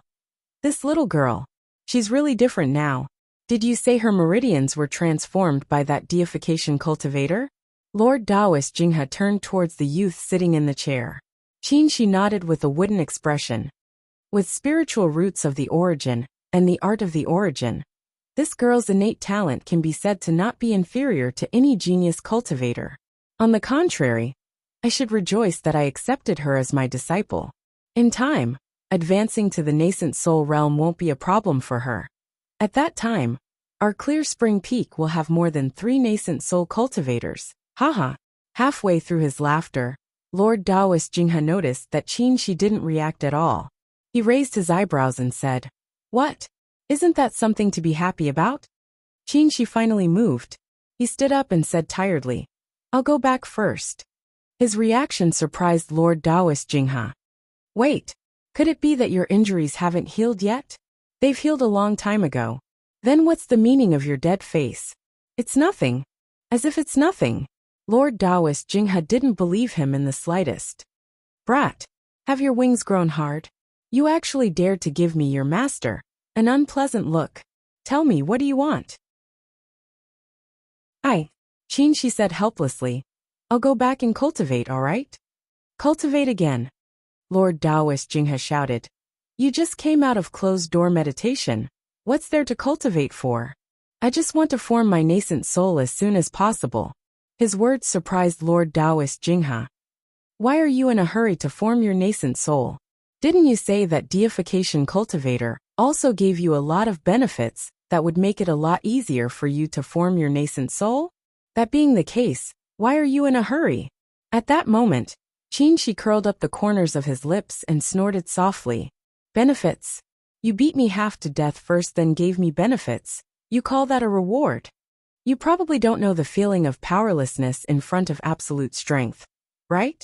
After he finished speaking, he turned around and left the cave, leaving Lord Taoist Jinghe in a daze for a long time, muttering to himself, this brat is serious. Chapter 136. What are you trying to do by hiding her identity? If you don't tell me, don't blame me for taking your life. Qin Shi was silent for a long time before he said softly, if I didn't hide her identity, she wouldn't have stayed at Xianqing School. Stayed at Xianqing School? Zhong Muling was a bit surprised and asked seriously, what do you want her to do if she stays at Xianqing School? Qin Shi showed a bitter smile and answered bluntly, what can she do if she doesn't stay at Xianqing School? Zhong Muling was dumbfounded. He naturally understood the meaning behind Qin Shi's words. How long could an aura-refining cultivator with a special constitution and no backing live in the cultivation world? But when he thought about it again, he realized there was another meaning to Qin Shi's words. If Mo Ge didn't stay at Xianqing School, this brat naturally couldn't do anything. He softened his tone a bit and said, so you're doing this out of kindness? This time, Qin Shi didn't answer his question. After a long time, he finally said, Senior, do you know about the matter between me and her father? Mo Tiange had told him about this matter. Zhong Muling snorted. I heard about it. Qin Shi smiled and said, there are some things she doesn't know. Presumably, Senior also doesn't know. He paused for a moment then said slowly, more than 20 years ago, before her father died, he helped me escape and told me to take care of his wife and daughter. But he promised me one thing. Zhong Muling was stunned. What thing? Qin Shi said slowly, word by word. I'll be the one in charge of dual cultivation with this woman in the future. After he finished speaking, he didn't say anything else. Suddenly there was a spiritual aura fluctuation. Zhong Muling silently appeared in front of him with a livid expression. You'll be the one in charge? He shook his sleeves and released his spiritual pressure. Qin Shi fell to the ground again, suffering more injuries on top of his previous injuries. Zhong Muling's expression darkened. You mean her father promised her to you? Qin Shi was seriously injured, but he smiled and didn't lower his head. If Senior wants to understand it that way, it's fine. What about you? What do you think? Me. Qin Shi wiped the bloodstain on the corner of his mouth and sat up. Before her second uncle passed away, I promised that if she wasn't willing, I wouldn't force her. Zhong Muling no longer said anything. His expression was gloomy and uncertain. Sometimes, a fierce expression flashed across his face, and other times it calmed down. He stared fixedly at Qin Shi's pale, bloodless face. Qin Shi didn't look at him, but he was also fearless. His expression was calm. Ling. There was another spiritual aura fluctuation inside the hut. Yuan Bao suddenly appeared. He stared at Qin Shi with great interest, then said to Zhong Muling, don't you think dual cultivation is a good idea? Zhong Muling glowered at him with an unpleasant expression. Ingot spread his hands and said innocently, all right, dual cultivation isn't a good idea. However, this brat has the yang spiritual bead, and has 2 metal and fire spiritual roots. So his yang aura is extremely strong. He's not a bad choice to be Tiange's human furnace. Once she said that, Qin Shi's expression changed. He raised his head and stared at the two people. Zhong Muling's expression softened. He muttered to himself for a while then slowly nodded. What you said does make sense. The two of them then looked down at Qin Shi as if they were examining whether he was qualified or not. The spiritual aura inside Qin Shi's body surged. Anger attacked his heart, and he suddenly spat out another mouthful of blood. Yuan Bao clicked his tongue and crouched down to grab Qin Shi's hand. His surging spiritual aura rushed into Qin Shi's body. It's not good to be a human furnace this week. Ling, let me train this brat, okay? He has the yang spiritual bead inside his body, so he's not far from having a pure yang constitution. He's actually suitable to learn from me.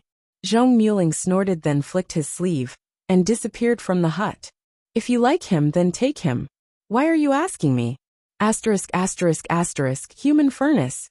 Qin Shi softly muttered these two words and opened his eyes. In his entire life, he had never been humiliated like this. He knew that although those two people seriously injured him, they also gave him a lot of benefits. Even if they didn't know him anything, it couldn't be considered a grudge. It was just that he couldn't swallow this humiliation. Human furnace. They actually wanted him to be a human furnace. Ever since he was a child, he practiced Taoist mental cultivation techniques and had never thought about using a human furnace. However, he never expected that one day, someone would actually want him to be a human furnace. Closing his eyes, Qin Shi calmed himself down. Ever since he came to Mount Taikong when he was 8 years old, he had never experienced such emotional fluctuations. He had a nascent soul grandmaster, and his cultivation was fast, so no one dared to give him a hard time. Even if he went out alone, he was resourceful enough to protect himself. In those few short days, that deification cultivator called Yuan Bao taught him a set of incantations and fed him a lot of strange things. Some of them made him feel so much pain that he wished he was dead, but some of them made his cultivation level increase rapidly, almost tormenting him to the point where he was half dead. Before he left, Yuan Bao told him with a grin that he had to form his nascent soul as soon as possible, so that he could be a good human furnace. Thinking up to this point, Qin Shi once again clasped his palms and pursed his lips. Human furnace. He couldn't even say these words to his master, so he could only bury this secret in his heart. The incantations Yuan Bao gave him allowed him to get closer and closer to having a pure yang constitution. Many of the thresholds for realm breakthroughs would become easier and easier for him. This was naturally a huge benefit for him. If he didn't do anything excessive, he wouldn't return kindness with enmity. However, those words not only made him feel humiliated, but he also worried. If those two people really prepared to become his human furnace after he advanced, what should he do? He didn't hate Mo Tiange, and he didn't deny that he once had such thoughts, but that was only for a moment. He hadn't reached the great Tao yet, so his heart couldn't hold other things. Dual cultivation also wasn't within his scope of consideration. However, this kind of thing happened, making him feel extremely embarrassed when he faced her. This kind of embarrassment had nothing to do with her, but he didn't want to face her. He thought for a long time about how to solve this problem. If he practiced the incantations, his pure yang aura would become more and more abundant, until it was infinitely close to a pure yang constitution. Then, he would be more suitable to become their human furnace. However, if he didn't practice, his cultivation speed wouldn't be so fast. He might even be trapped in the nascent soul realm for the rest of his life, unable to advance to the deification realm. Therefore, in the end, he decided not only to practice, but also to advance quickly. He had to advance to the nascent soul realm as soon as possible, and then advance to the deification realm. Only after he advanced to the deification realm and took control of his own fate could he erase this taste of humiliation. After taking a deep breath, Qin Shi stood up and walked out of the cave. His injuries were completely healed, and his cultivation level had also made progress in the past 2 years. In a few days, he would be ready to advance to the late stage of the core formation realm. He thought he was very confident that he could advance to the peak stage of the core formation realm in another 20 to 30 years. Then he could attempt to form his nascent soul.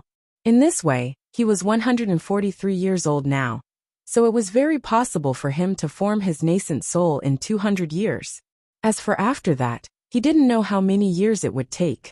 His master advanced to the nascent soul realm when he was 400 years old, and he was now more than 800 years old. He had been stuck in the nascent soul realm for more than 400 years, but he was still in the middle stage of the nascent soul realm, and still couldn't touch the threshold of the late stage. His aptitude was only slightly worse than his master's. It was only because he had the yang spiritual bead, and had no distractions that he could have such a cultivation level. If he advanced to the nascent soul realm, he probably wouldn't have any advantage. He was absent-mindedly thinking along the way when he suddenly heard movement in front of him. His footsteps stopped and he was startled. This place is... Tienga, congratulations. Grandmaster accepted you as an official disciple so quickly. I'm really envious. Ah, wrong, I should call you Martial Uncle. Mo Tienga talked to Luo Fengxue while tidying up the things in the cave. Hearing what she said, she couldn't help but smile. Senior Martial Sister Luo, you calling me Martial Uncle really makes me nervous. Why are you nervous? Luo Fengxue said matter-of-factly. You're Grandmaster's official disciple, so you naturally have to call me Martial Uncle. You shouldn't call me Senior Martial Sister anymore. I can't afford to call you that now, and it wouldn't be good if other people heard it. Then all right, Fengxue. Upon hearing this form of address, Luo Fengxue smiled. I didn't expect you to call me by my name until today. Martial Uncle Mo, in fact you're the most vigilant person. Luo Fengshue's tone was teasing, but it made Mo Tienga blush. Luo Fengxue was right. Mo Tienga just didn't want to be too close to other people, so she was reluctant to call her by her name. However, Luo Fengxue always treated her with sincerity. In fact, Mo Tienga felt sorry for Luo Fengxue. Fengxue, that's enough, you don't need to explain. Luo Fengxue smiled and said, I understand. You've experienced many ups and downs in the past, so you're always wary of others. If you weren't brought back by Martial Uncle Shoujing and accepted as Grandmaster's disciple, I also wouldn't have treated you sincerely. Mo Tienga felt a bit better after hearing what Luo Fengxue said, so she smiled and said, all right, Fengxue. I won't live here anymore. I'll leave the medicinal fields to you. In the future, if new people move in, it's up to you whether you want to move them or not. All right, you're Grandmaster's official disciple now, and the spiritual plants we bought from Danding School last time are still in my hands. I won't be polite, and will take them all. You won't object, right? Mo Tienga couldn't help but laugh. Of course. I'm an elder now, so I naturally can't bicker with the younger generation. You adapted to your identity quite quickly, but now you're already putting on the airs of an elder. Humph. In any case, I've taken advantage of you, so I won't fight with you over this title. The two of them chatted for a while before Luo Fengxue took Mo Tienga to see Master Taoist Xianin. During the great battle 2 years ago, both Luo Fengxue and Wei Jiaxi were injured. Wei Jiaxi's injuries were more serious, so she was still recuperating. Luo Fengxue, on the other hand, was already much better. She even received medicinal pills and other things as a reward from the school. As for Han Qingyu, she was injured recently, and was still in closed-door meditation to recuperate. Therefore, when Mo Tienga returned, she only saw Luo Fengxue. As they approached the cave, Mo Tienga saw that the disciple guarding the entrance immediately came to greet them. Greetings to Martial Uncle Mo, Senior Martial Sister Luo. Mo Tienga was a bit astonished. Had the matter of her being accepted as an official disciple already spread throughout Clear Spring Peak? Luo Fengxue whispered to her. As soon as Grandmaster returned, he said you dared to face a 5th-ranked demonic beast by yourself during the demonic beast battle, and didn't let down Xianqing School's prestige. Therefore, he announced that he accepted you as an official disciple. So that was the case. No wonder the disciple guarding the entrance changed the way he addressed her. When Mo Tienga entered the cave's hall, Master Taoist Xianin was meditating with his eyes closed. Luo Fengxue called out, Master! Master Taoist Xianin opened his eyes. His gaze swept over them before it finally fell on Mo Tienga. Tienga, are you all right? Mo Tienga stepped forward and solemnly saluted him. Martial Uncle Xianin, I'm fine. Thank you for worrying about me. Master Taoist Xianin stroked his long beard and said with a smile, Since you've been accepted as an official disciple by Master, you don't need to call me martial uncle anymore. You can just call me senior martial brother. Yes. Mo Tiange changed the way she addressed him. Senior martial brother Xianin, Tiange doesn't dare to forget the several years of teaching you. I have to leave today, so I especially came to express my gratitude. This child, Master Taoist Xianin, stared at her with a loving gaze. She disappeared for 2 years and built her foundation in 2 years. Honestly speaking, he taught her for no more than 3 years. However, although they weren't master and disciple in name, they were actually master and disciple. Tiange, since you've become master's disciple, you must cultivate diligently in the future and mustn't let down master's prestige. Do you understand? I'll sincerely follow senior martial brother Xuanin's instructions. And you and I will have many opportunities to meet in the future, so you don't need to feel sad. Go. Yes. Mo Tiange thanked him solemnly, then retreated with Luo Fengxue. All right, Fengxue, I'm going back to my cave. If you have nothing to do in the future, you can come to see me. Luo Fengxue smiled and stepped forward to hug her. I understand. Although she said that, she understood that they would have fewer opportunities to meet in the future. How could she go to Grandmaster Jinghe's cave often? After saying goodbye to Luo Fengxue, Mo Tiange turned around and saw someone standing not far from her with an unhappy expression on his face. It was Qin Shi. They hadn't seen each other for more than 2 years, since they parted at Luoyan Cliff. When he came out of Zhong Miling's virtual sky world, Qin Shi's expression was very unsightly. Now the way he looked at her was also indescribably complicated. He seemed to be reminiscing about her, but his gaze was alienated. His attitude was cold, and his expression was conflicted. Mo Tiange stopped. Her feelings were also indescribably complicated. Should I go and ask him about him? She felt unwilling for a moment, but she also felt that she shouldn't care. In the end, she finally walked towards Qin Shi with a smile on her face. But the next moment, Qin Shi lowered his gaze, turned around, and walked away without hesitation. She was stunned on the spot. It wasn't that he didn't see her walk past him. He just didn't want to greet her. She felt stuffy in her heart. She couldn't tell whether it was anger or stuffiness. Tiange. Mo Tiange turned around and saw Luo Fengxue looking at her in surprise. She must have seen what happened just now. Mo Tiange took a deep breath and smiled at Luo Fengxue. It's nothing. I'm going back. Okay. Luo Fengxue answered hesitantly. She hesitated for a moment, but in the end, she didn't say anything about the so-called senior martial brother Qin. After all, Tiange was her martial uncle now. As an outsider, she really didn't need to meddle in this matter. After returning to her new cave, Mo Tiange sat in the small living room for a while. Every grass, every tree, every table, and every chair in this cave were left by someone else. It seemed to be full of the past that didn't belong to her. Its former owner might have been sitting here, holding a teacup, talking to someone, or just meditating just like her. He also used to meditate in the cultivation room and read those books. His handwriting could still be seen on the papers.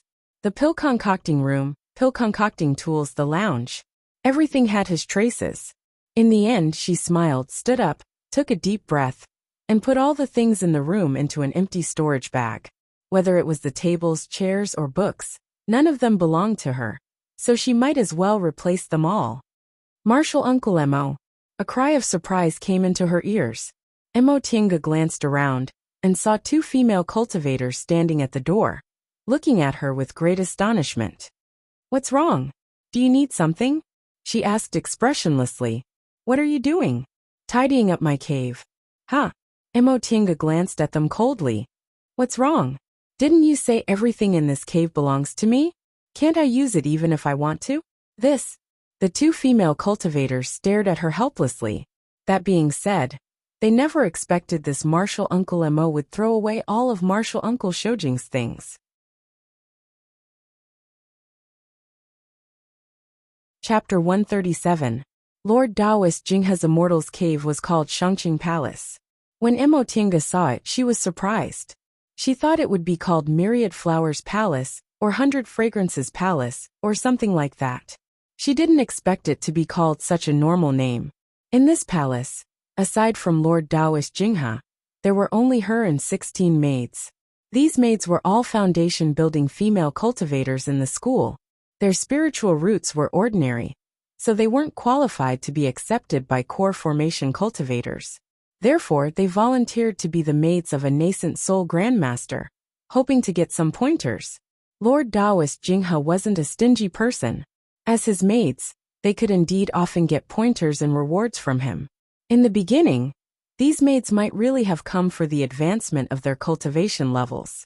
However, they had been serving a man for a long time. This man had a high cultivation level, a good appearance, and a good demeanor, so they unwittingly became delusional and jealous.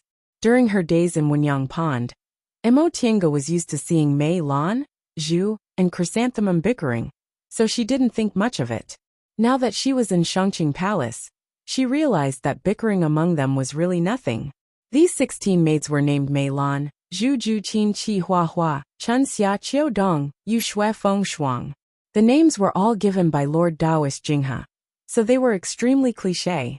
According to the standard of these names, this immortal's cave was actually called Shangqing Palace, which really surprised Mo Tiange. Her Mingxin residence was relatively close to the residences of Qin, Qi, Hua, and Shirqin. These 4 maids were called Shirqin, Qingqi, Xianshu and Daihua. These names were a bit more elegant than Mei Lan, Zhu and Zhu, but the way they interacted with each other was even worse than Mei Lan, Zhu and Zhu. Moreover, because her cultivation level was almost the same as theirs, these maids didn't serve her sincerely. Although they called her martial uncle and never disobeyed her, their speech and behavior gradually lost respect. So far, Mo Tiange laid a 5-spirit formation around her small cave, and only told them to send summoning talismans outside the cave to minimize the chance of contact.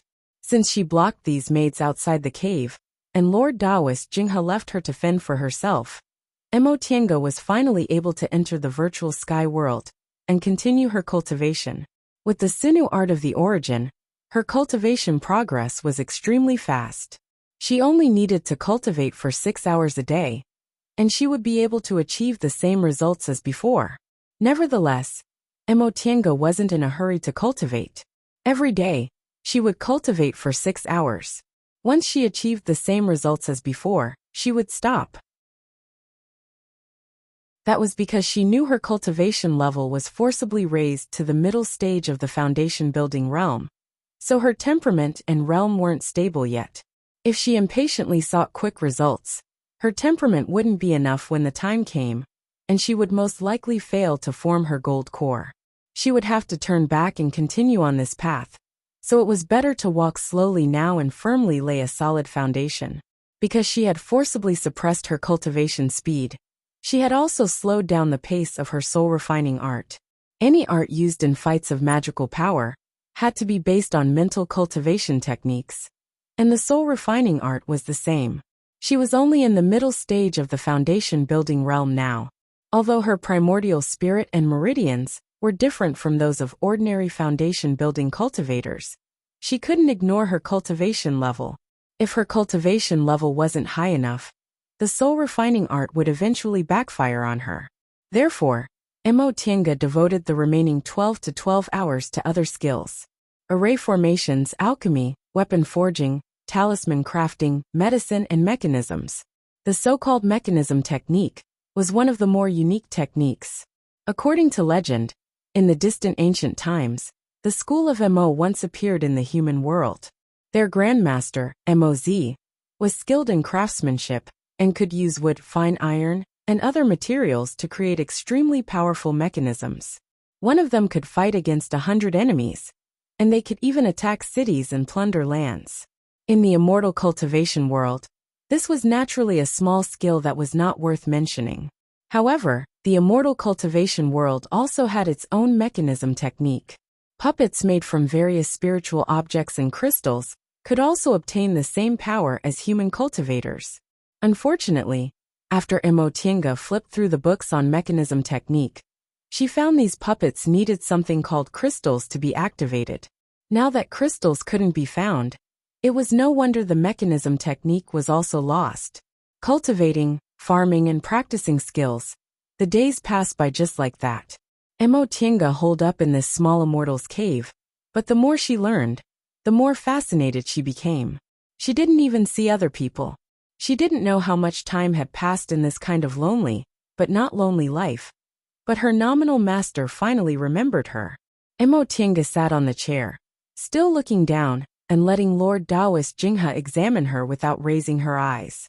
Lord Taoist Jinghe stared at her for a while and finally said, "Girl, you're quite smart. You actually didn't cultivate desperately and slowed down your cultivation pace. You're much smarter than that stinky brat." Stinky brat? Emotinga's mind raced. Who is he talking about?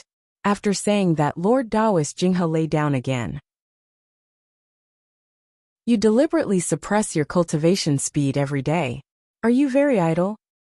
She wasn't idle at all. But Emotinga didn't dare to say this directly, so she just nodded and looked at her nominal master very carefully. Lord Taoist Jinghe didn't care. He didn't even look at her, and continued to peel grapes with his spiritual power. How about master give you something to do? This is considered an errand? Emotinga looked at him even more carefully.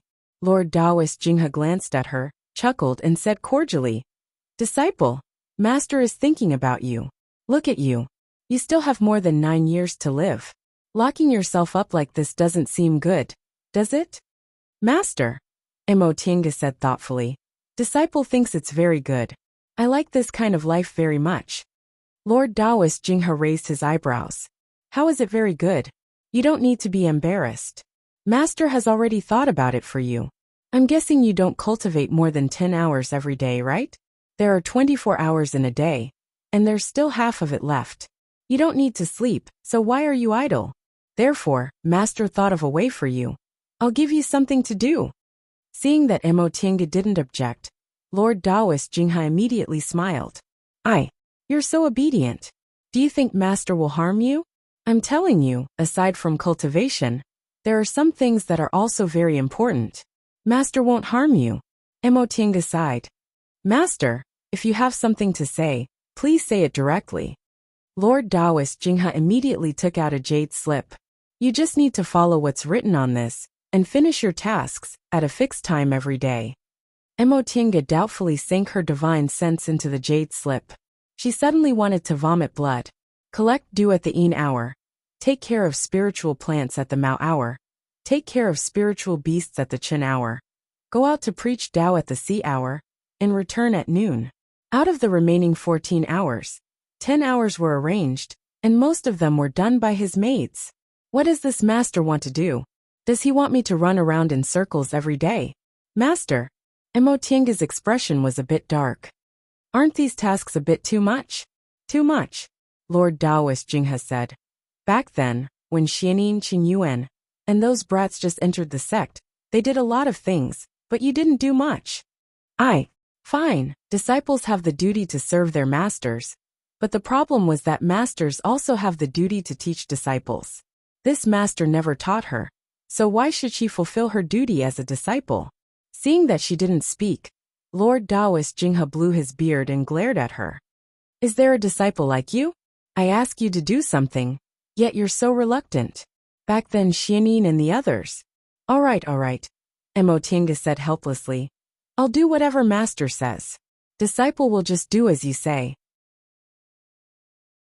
That's more like it. She braced herself and agreed to Lord Taoist Jinghe's orders. In fact, she had no choice but to agree. Did she dare to disobey a nascent soul cultivator? But what made her even more depressed was that even though she was already in a bad mood, the maids she took over were still giving her bad looks. Here, the maid who previously did the dew collecting task threw her the jade bottle containing the dew and the jade stick containing the dew. Her expression was cold and full of disdain. Grandmaster likes the dew before 2:45 in the morning. If it's a little later, he won't want it. In addition, they must have fragrant and clean spiritual plants. If there's a strange smell, Grandmaster will definitely fly into a rage. You do as you see fit. Emotinga took them, but she didn't feel like thanking her. She just turned around and left. However, she heard the two maids behind her talking loudly. Mingxia, your task has been taken over by others. What are you doing? The maid who dealt with Mo Tiange a moment ago said in a mocking tone. Grandmaster has already spoken. What can I do? If there's nothing to do, then there's nothing to do. I can even have more time to cultivate. She's a disciple and we're maids. Why did she come to steal our task? Why don't you think about what kind of person our grandmaster is? In any case, he's a middle-stage nascent soul cultivator. Even if a core formation cultivator kneels and begs him, he'll definitely accept her as his disciple, let alone a small foundation-building cultivator. So what if she has the title of disciple? She's still the same as us. You're right. I heard Grandmaster accepted her as his disciple because he had a conflict with another cultivation group. It was just an expedient measure. Some people don't really think they've reached the sky in a single bound. Hey, don't say it like that. A disciple is a disciple, but we're mates. If we offend her, maybe Grandmaster won't want to give us guidance anymore. By the way, Grandmaster said he's going to preach Tao to us today, right? Yes, let's not be late. Mo Tiange clenched her teeth, pretending not to see or hear. What's the point of gossip? It's not like I'll lose a piece of flesh. He actually preached Tao to maids, but he didn't give her any guidance, let alone give her a master-disciple gift. After picking the dew at 2:45 in the morning, Mo Tiange rushed back to Shangqing Palace and took over the job of taking care of the spiritual plants. This time, the ones who handed over the task were Weiyu and Qingxue of the Rain, Snow, Wind and Frost sect. The two of them were rather straightforward. They just threw her a jade slip that classified spiritual plants, then turned around and ignored her. It took Mo Tiange almost an hour to clearly understand how to handle the various spiritual plants, but the two maids were still mocking and ridiculing her on the side. Qingxue, this hairpin of yours is pretty good. Is it a magic tool? This was bestowed to me by Grandmaster a few days ago. Master said my skin is fair, so I look the most beautiful with this fragrant green snow hairpin. If I encounter a fight of magical power, I can use it to protect myself. I also received a reward. Look at this ribbon. Grandmaster said girls should be beautiful to be pleasing to the eye. Wearing a gray sect uniform without even a hairpin on her head is too uncouth. Isn't that right? Last time when we went to Mount Tianhua, Grandmaster saw Senior Marshal Sister Jean from Seoul's Retreat Peak and bestowed her clothes.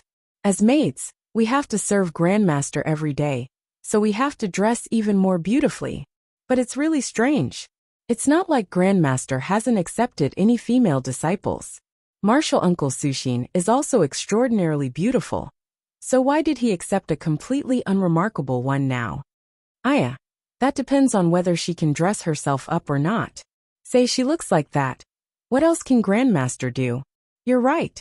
The two maids covered their mouths and giggled. Mo Tiange numbly finished pruning the branches, catching the insects, watering the plants, closing the restrictions on the medicinal garden, and leaving. When it was 7 in the morning and the sky was bright, she went to the back of the mountain behind the cave. Wearing a dusty sect uniform? Not even a hairpin on her head? Just like that. Mo Tiange let out a snort. The sect uniform of foundation-building cultivators was blue with white sleeves. How was it gray? Elite disciples like Han Qingyu, Luo Fengxue, and Yi Jingguan all dressed like that. Even Senior Marshal Brother Xianin and the others also dressed like that. Hairpin. She was combed into a Taoist bun right now, so why would she need a hairpin? Senior Marshal Sister Sushin was also plain and clean. She even said she looked like that. Even if she didn't say she was as beautiful as a fairy, at least she was much better than them. Mo Tiange angrily walked to the spiritual beast courtyard at the back of the mountain. This time Qin Qi Shu and Hua were waiting for her. As a nascent soul cultivator, Lord Taoist Jinghe had many spiritual beasts. This courtyard was full of spiritual beasts ranging from the 2nd rank to the 6th rank. Reportedly, he took care of the spiritual beasts with higher ranks, but the spiritual beasts above the 5th rank were equivalent to the core formation realm. They were only in the foundation building realm, so the 4 of them took care of them together to avoid any accidents. Marshal Uncle Mo, Grandmaster must have given you the Spiritual Beast Institute's restriction tablets a long time ago. We only have some specific methods to use them, so we'll give them to you for reference. As Xiuqin spoke, she passed a jade slip to Emotienga. Emotienga calmed down a little. Finally, this group of people didn't anger her. She didn't notice that Xianxu's eyes shifted, and she glanced at Daihua. The four maids understood tacitly, but they just stared at Emotienga without saying anything. Emotienga took the jade slip and quickly finished reading it. After all, spiritual beasts weren't spiritual plants that could be planted casually. There were only a dozen kinds of spiritual beasts in the entire spiritual beast courtyard. After she finished reading the jade slip, she went to prepare all kinds of fodder. Soon after, she used the identity tablet Lord Taoist Jinghe gave her to open the restriction at the entrance of the spiritual beast courtyard. 3 second-rank spiritual beasts, 3 third-rank spiritual beasts, 1 fourth-rank spiritual beast, 2 fifth-rank spiritual beasts, and 1 sixth-rank spiritual beast. She put the fodder in order until she reached the 5th-rank spiritual beast. This was a 5th-rank sky-treading bull. It had huge horns and was said to have the power to step on the sky and split the earth. Emotienga followed the instructions on the jade slip, opened the outermost restriction, and put the fodder down. Just as she was about to turn around and leave, the restriction on the inner layer suddenly flashed. In an instant, the sky-treading bull moved towards the sky. Its hind hooves rubbed against the ground and bumped into the restriction. With a flash, the restriction disappeared. When Emotienga heard this sound, she turned around halfway and suddenly saw the bull's horn rushing towards her. She immediately summoned the white silk handkerchief, and a brick wall fell down, firmly blocking the force of the bull's horn. Soon after, she reached out to grab the white silk handkerchief that had returned to its original state. She then carried herself and ran outside. On the way, she glared fiercely at Qi Shu Hua, who were standing at the edge of the courtyard. These 4 people didn't ridicule her, because they already planned to teach her a lesson like this. But she didn't have much time to think about it now. The sky-treading bull was chasing after her, dashing left and right, but its horn was always aimed at her. Emotienga had already used the white silk handkerchief to avoid the 5th-ranked demonic beast's attack a long time ago. Now that she could control it more easily, she wasn't in a hurry. The sky-treading bull's power lay in its strength, but its speed wasn't very good. She used the white silk handkerchief with all her strength, so it wasn't easy to hide. However, it was also difficult to catch it. Of course, she could also run ahead with the bull and ask Lord Taoist Jinghe for help. But wouldn't that make her look very incompetent? Emotienga hastily retreated, and a lamp appeared in her hand. The lamp flew high and shone brightly. Emotienga pointed with her spiritual aura, and the light shone on the sky-treading bull's body. The sky-treading bull slowed down a bit. At that moment, Emotienga threw out several formation discs and spirit stones. Disorienting formation, the enchanting lantern, which she had never used before, was paired with the disorienting formation. In an instant, the sky-treading bull was at a loss. Its spiritual aura was indeed powerful, so the enchanting lantern and disorienting formation could only block it for a while. However, this short moment was already enough for Emotienga. Spiritual beasts also had divine senses.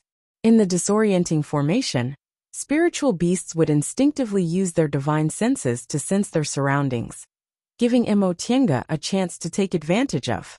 Using the soul-refining art, she controlled her divine sense and ruthlessly lashed it. The sky-treading bull mooed and violently jumped up. The white silk handkerchief attacked again, but this time, it wasn't for protection. Instead, it ruthlessly smashed the sky-treading bull with a brick wall. Upon seeing the sky-treading bull falling to the ground, Emotienga heaved a sigh of relief. She didn't have a powerful enough offensive magic tool. Only the white silk handkerchief, a magic weapon, could possibly injure the sky-treading bull.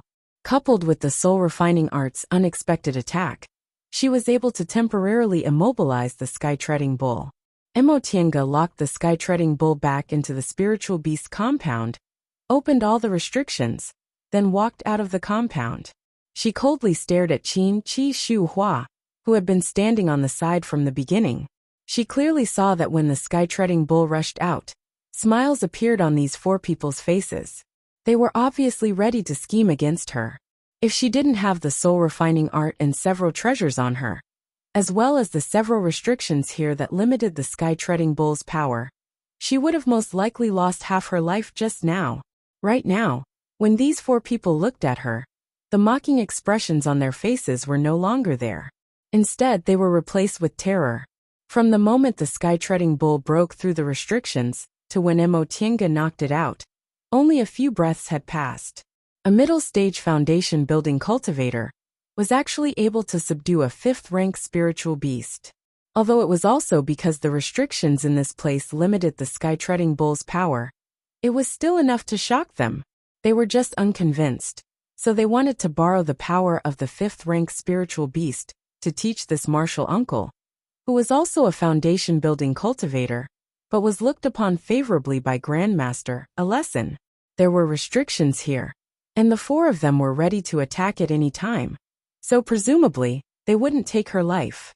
However, it was very possible that she would lose half her life. They weren't afraid of Grandmaster's anger, because Grandmaster didn't like people who didn't have abilities. As long as they kept her alive, Grandmaster wouldn't blame them, but they never expected that a fifth-rank spiritual beast would actually be subdued in just a few breaths' time. Emotienga sneered. She held the white silk handkerchief in one hand and the shuttle of flying Apsara in the other. It seems you're very unconvinced. In that case, let's fight. All of you come at me together. I'll let you know why I'm a disciple and you're my maids. Qin, Qi, Shu, and Hua originally had frightened expressions on their faces, but when they heard what she said, they looked at each other with anger in their eyes. That's right. They were unconvinced. Their aptitudes were a bit inferior, but their cultivation levels weren't weak. There were also middle-stage foundation-building cultivators among them, so why did they have to call a cultivator in the same realm as the martial uncle? Why did Grandmaster value her so much and make her familiar with everything in Shangqing Palace? Junior martial sisters, since martial uncle said so, let's play with her.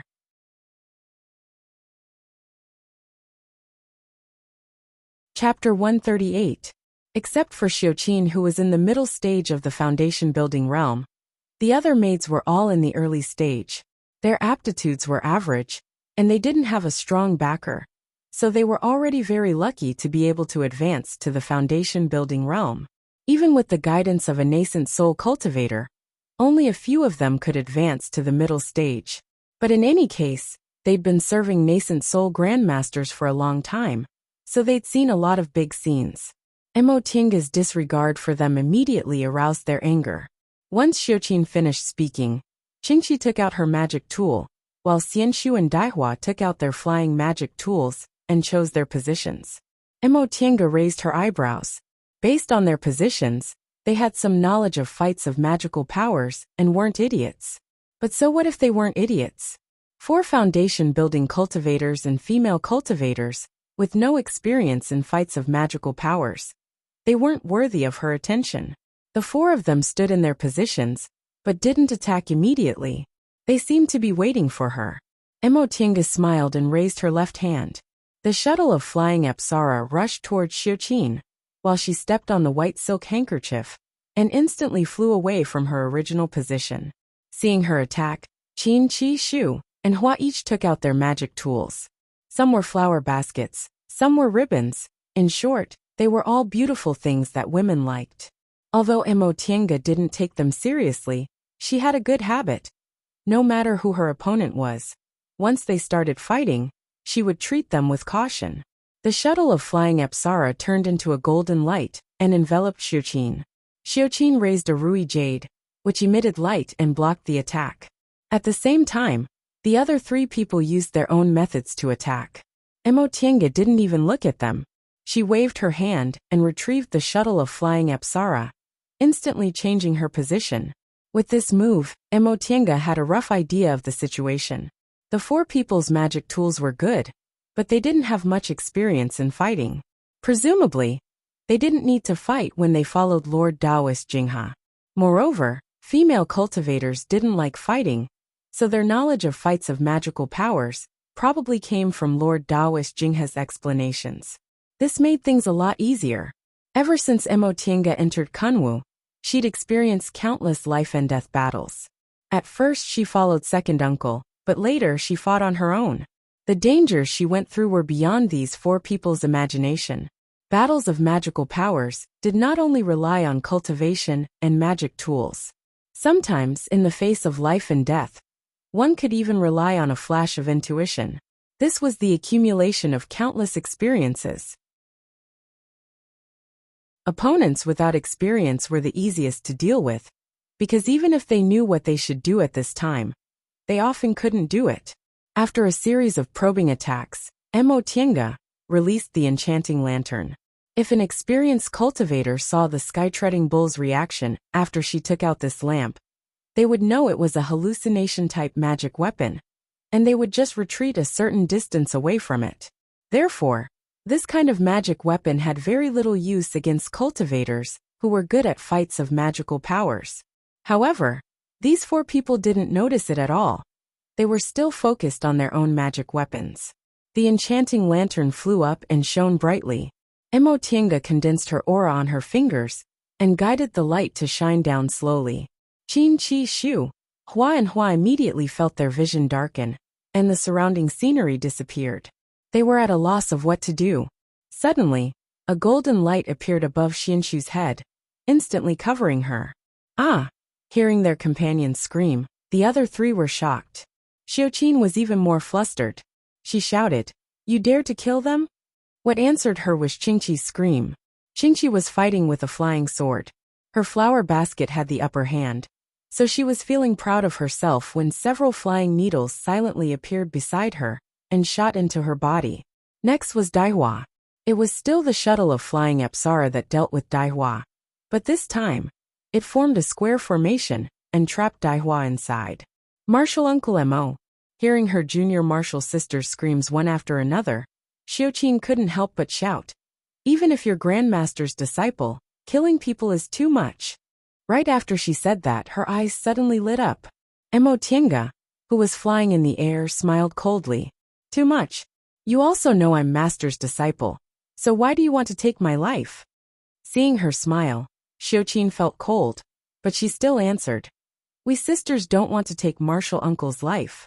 We just want to teach me a lesson, right?" Emotienga flung her sleeves. A seemingly substantial spiritual aura flew out and hit Qingqi, Xianshu and Daihua, who were lying on the ground. The three of them let out muffled screams, but they didn't die. Xiaoqin shouted, "Martial Uncle!" Her voice was filled with fear and anger. She was scared because if something happened to the three of them, she, as the leader of the four, would definitely have to take responsibility. She was angry because Emotienga didn't even care that they were Grandmaster's maids. Emotienga was unmoved. She just glanced at her contemptuously, then turned around and entered the Spiritual Beasts Institute. "I can't act spoiled, but you can't fight. That's all you've got? Don't be an eyesore in front of me in the future." Emotienga's words were very rude, but Xiaoqin didn't dare to say a word. Ever since she became Grandmaster's maid, no one had ever dared to treat her so rudely. Even those core formation martial uncles were polite to her out of respect for Grandmaster. It was precisely this politeness that made her think she had some status. Now that this martial uncle Mo taught them a lesson without the slightest politeness, she finally realized that a maid would always be a maid. She carefully checked every restriction, put food and water in place, cleaned every spiritual beast room, and finally left the Spiritual Beasts Institute. Qin Qi Shu, Hua, and Qin were no longer here, so they must have learned their lesson. The corners of Emotienga's lips curled up, thinking mockingly. Sure enough, this world couldn't tolerate people always being humble and small. If you endured, you'd be bullied instead. Only by being strong and suppressing others could you gain some respect. In Yunwu sect, she had no background, no backer, and no cultivation level, so she had to restrain herself. Now that she was at Xianqing school, she was a nascent soul Grandmaster's advanced inner disciple, and had a certain level of strength, so why should she be excessively patient? After teaching them a lesson today, those four women should know their place. If the others also provoked her, she'd give them a good beating. It was time to go out and give a sermon. Emo Tienga was a bit worried when she saw what she had to do next. According to reason, as a middle-stage foundation-building cultivator, she could indeed give sermons to aura-refining disciples. However, she cultivated the path of the origin, which was completely different from the Tao of today. How could she give her sermons to Xianqing School's disciples? Even if she did, wouldn't it be useless to those disciples? With this question in mind, she ran to the main hall of Shangqing Palace. As soon as she stepped into the main hall, she saw Qin Qi, Hua, and Qin kneeling in front of Lord Taoist Jinghe with an excited expression. What's going on? Emo Tienga was completely puzzled. She walked forward and saluted. Master. Haha, little disciple, come here quickly. Emo Tienga silently ignored Lord Taoist Jinghe's overly excited smile and walked towards him. Lord Taoist Jinghe called her over, but he ignored her again and turned to Qin Qi, Hua. How badly did she beat you? Upon hearing this, Emo Tienga finally understood. As it turned out, those 4 women came to complain. However, judging from Lord Taoist Jinghe's expression, their complaint wasn't very successful. The one who spoke was Xianxiu. She cautiously looked at Emo Tienga and answered. Except for senior martial sister Xiuqin, martial uncle Emo knocked all of us unconscious. Her words weren't exaggerated, but her expression was delicate and pitiful. After she finished speaking, she glared at Emo Tienga with resentment before lowering her head. Emo Tienga was speechless. She wasn't a man, so what was the use of acting in front of her? Little did they know that Xianxiu did this out of habit. Probably because Lord Taoist Jinghe liked the coquettish side of women. Maids like them would act like little women from time to time, in order to please their grandmaster to win his favor. But this time, not only did Emo Tienga ignore them, but Lord Taoist Jinghe also didn't look at her. He laughed and patted Emo Tienga's shoulder. Not bad. This is my Qin Jinghe's disciple. If you dare to be disobedient, won't you be obedient after a beating? Dilly-dallying and chattering, aren't you annoying? Emo Tienga listened to Lord Taoist Jinghe's praise, but her eyebrows didn't even twitch. She dared to make a move, because she was sure this nominal master of hers wouldn't make things difficult for her for the sake of maids. Besides, maids were maids in the end, and she was his disciple. She didn't need to act like little girls to please him. As long as her behavior was pleasing to his eyes, and her cultivation level advanced quickly, he'd naturally protect her. With this master's flamboyant and murderous nature, how could she, his disciple, be weak? However, these maids all looked very smart, so why did they also come to complain about something so boring? This was because she thought too highly of these maids. Because Emo Tienga deliberately held back, Xiuqin naturally didn't dare to say anything after witnessing Emo Tienga's methods. The other 3, on the other hand, had developed an arrogant temperament under Lord Taoist Jinghe's wing, so how could they swallow this insult? However, reality made them very depressed. Judging from Grandmaster's reaction, not only did he not blame this martial uncle Emo, but he even seemed to admire her very much. Lord Taoist Jinghe ignored the maid's embarrassed looks and raised his chin at Emo Tienga, in a very good mood. Girl, you're not bad. This lord is in a good mood today, so I'll reward you with something. Just treat it as a gift from the other day when I took you as my disciple. Take out all your magic tools and whatnot. Let me see what you lack. Emo Tienga's heart was filled with joy when she heard what he said. Medicinal pills and cultivation techniques were fine since she didn't lack them at all. As for magic tools and whatnot, she also felt she had too few means of attack. She promptly took out all the magic tools and magic weapons she used in fights of magical powers. The white silk handkerchief, the enchanting lantern, the shuttle of flying Apsara, the land-fleeing ruler, the flying needle, and the flying sword senior martial brother Xianyin gave her when she built her foundation that day. Emo Tienga thought for a while then said, Master, I still have the heaven and earth cloud silk armor, and the spirit concealing pendant. I don't need these, do I? Lord Taoist Jinghe didn't answer, and just stared at the things on the table. He first picked up the flying sword and looked at it. It was a very common weapon for foundation-building disciples. The flying needle was a good thing, a good weapon for sneak attacks. Soon after, he saw the land-fleeing ruler, and the shuttle of flying Apsara, and his brows furrowed. That stinky brat. Although the land-fleeing ruler wasn't refined by him, there were still traces of him refining it. Also, this shuttle of flying Apsara was clearly something he bestowed upon him after he built his foundation. It turned out he'd long since given it to this girl. Finally, when he saw the enchanting lantern and the white silk handkerchief, Lord Taoist Jinghe's brows became tighter and tighter until they were almost vertical. This lantern was fine since it wasn't very useful, but this handkerchief, he didn't know what material it was made of, but he actually couldn't tell. Putting the things back, Lord Taoist Jinghe shouted, "For magic tools, 2 magic weapons, and the armor you mentioned just now. You still think it's not enough? Don't you know most foundation building cultivators only have 1 or 2 magic tools? You have magic weapons, but you're still not satisfied. Take them all back. I won't give them to you. A man who is never content is like a snake trying to swallow an elephant." As he spoke, he even turned around and flung his sleeves. Emotinga was dumbfounded. She already knew this master of hers wasn't like other nascent soul cultivators, who pretended to be mysterious and had a temperamental temperament. But wasn't this too exaggerated? He was obviously the one who wanted to reward her. So how did it become her being insatiable in the end? It wasn't her who asked for it. Lord Taoist Jinghe gave her a sidelong glance. "Why are you still standing there like a fool? Quickly go and do your thing." Emotinga clenched her teeth and swallowed her anger.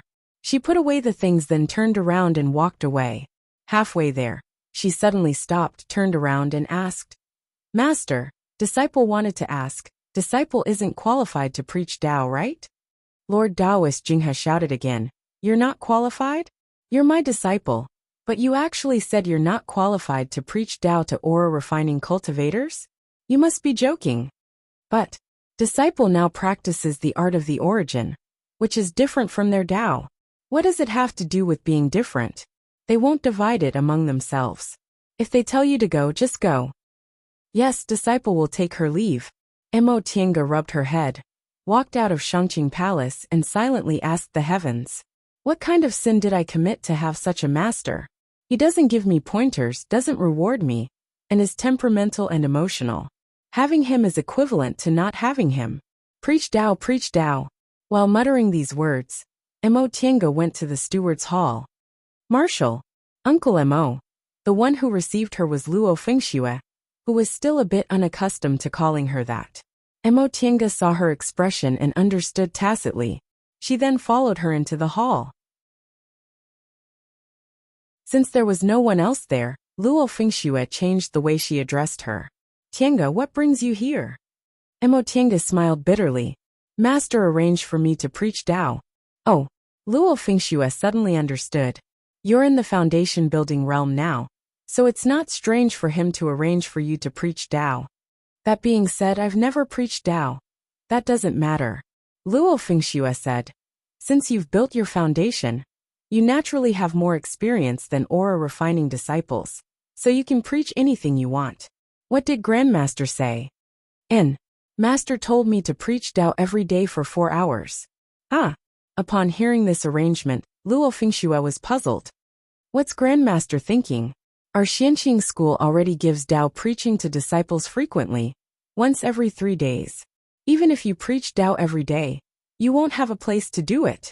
This was also the reason why Emotinga felt Lord Taoist Jinghe was deliberately tormenting her. 4 hours every day. Could it be that he would take all the Tao preaching at Xianqing school on his own? But Luo Fengxue's tone changed.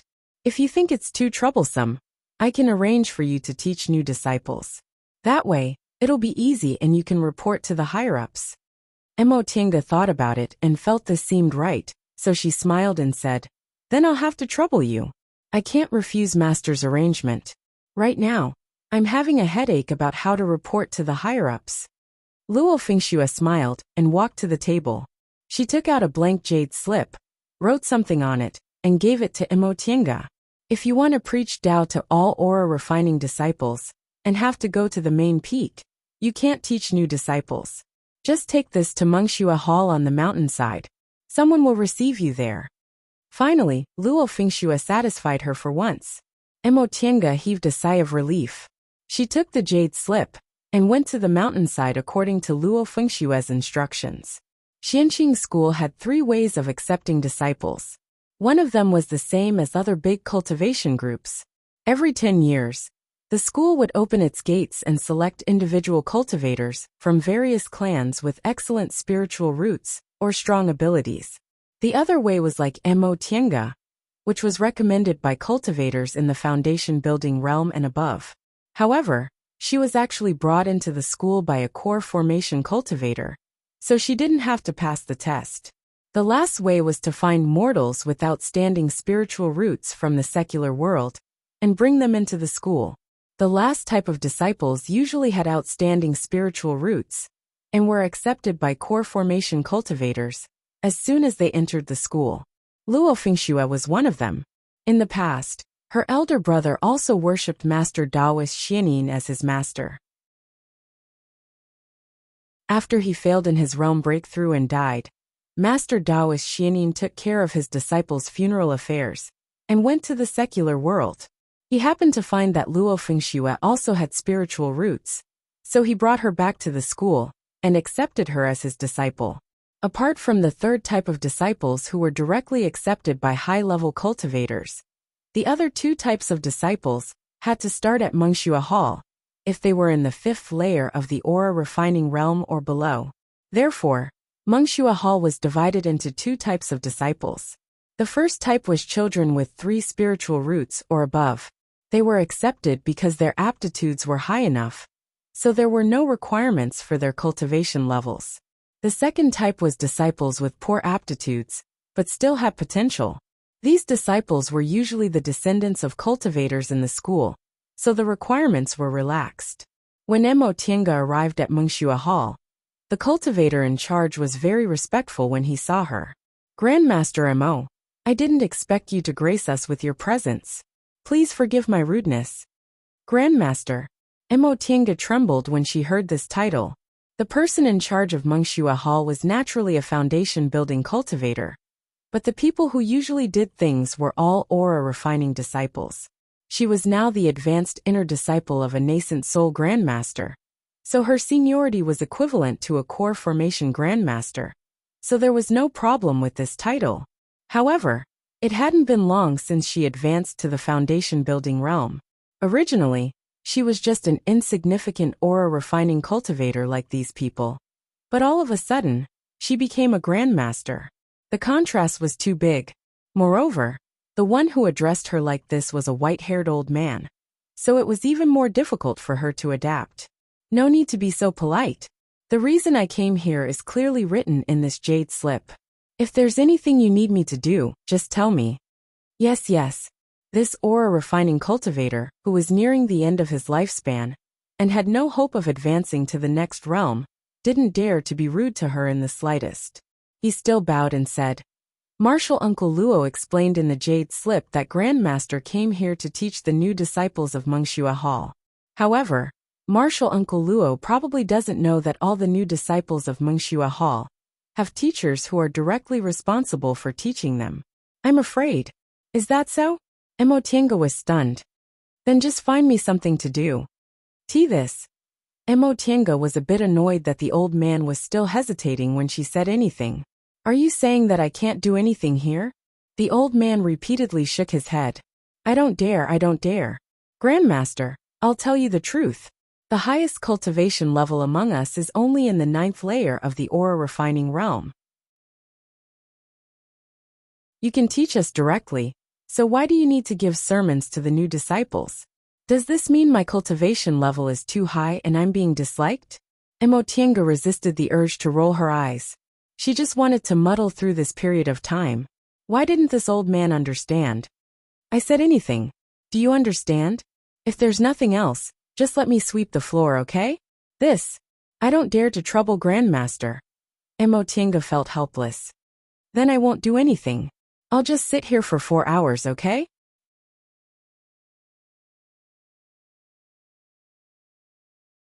Chapter 139. The cultivators of Mengxue Hall naturally wouldn't let her sit there for 4 hours.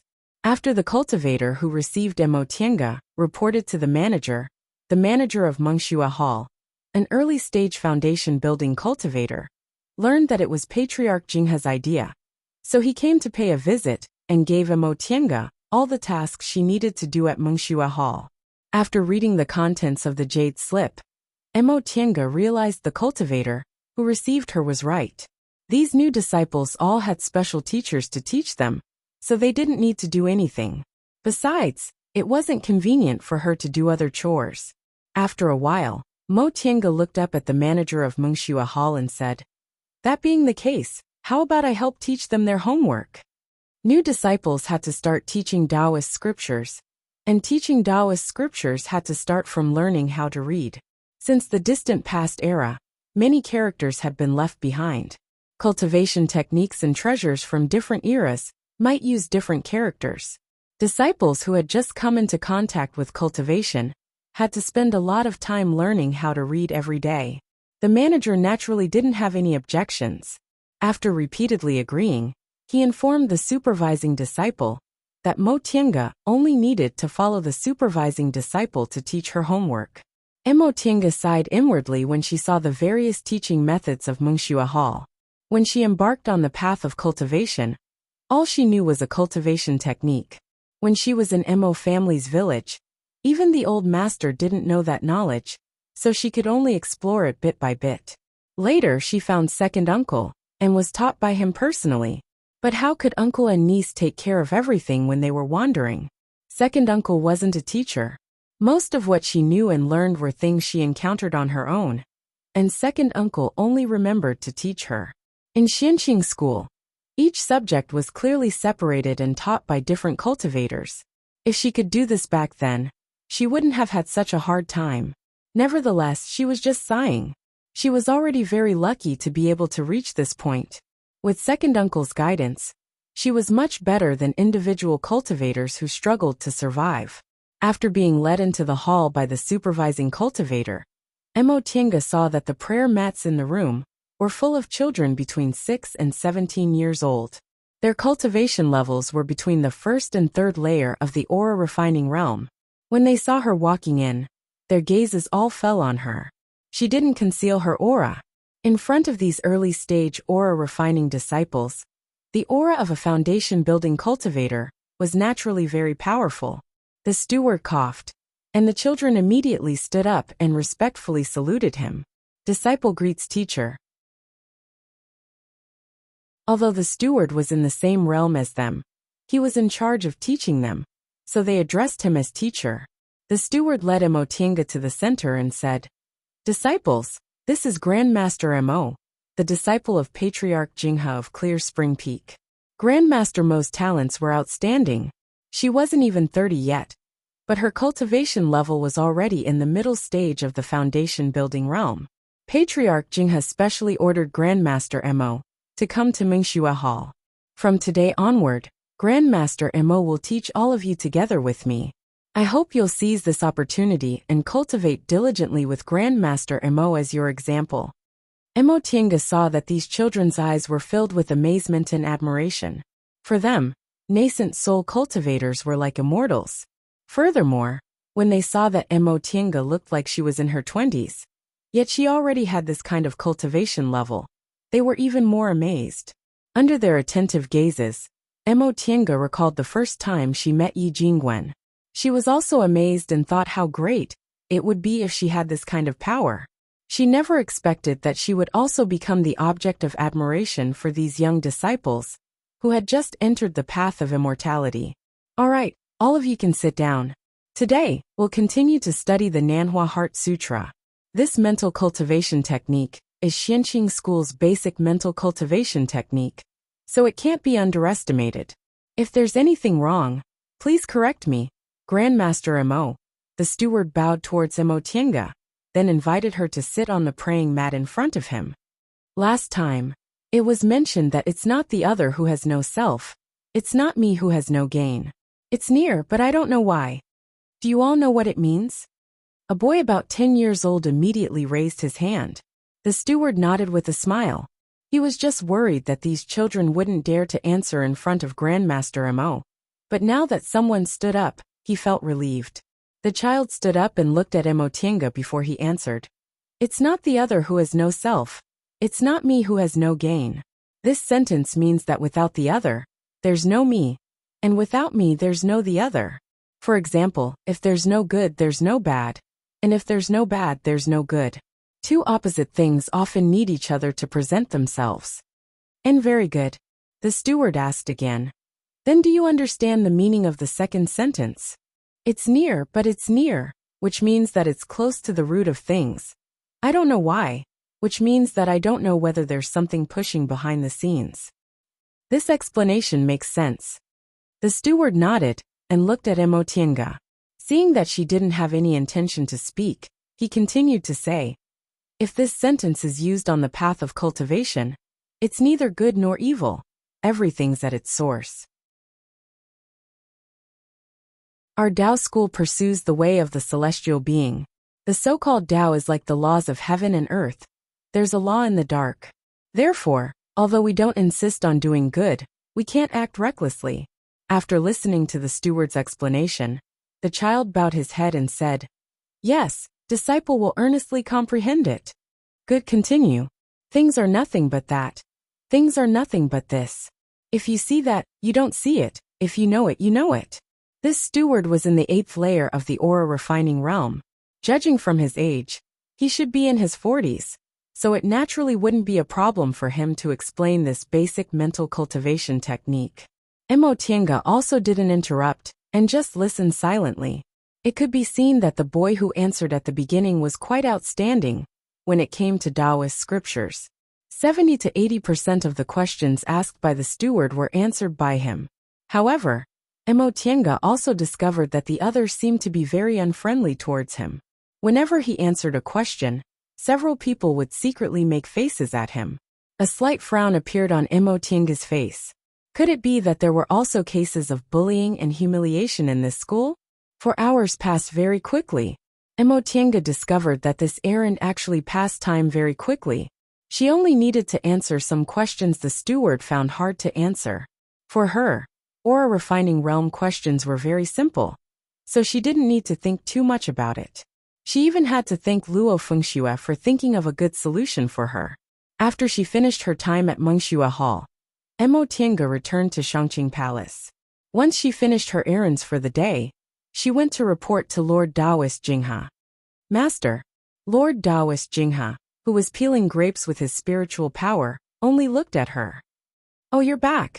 Emotienga criticized him inwardly. This is a nascent soul cultivator, who has nothing better to do, peeling grapes all day long.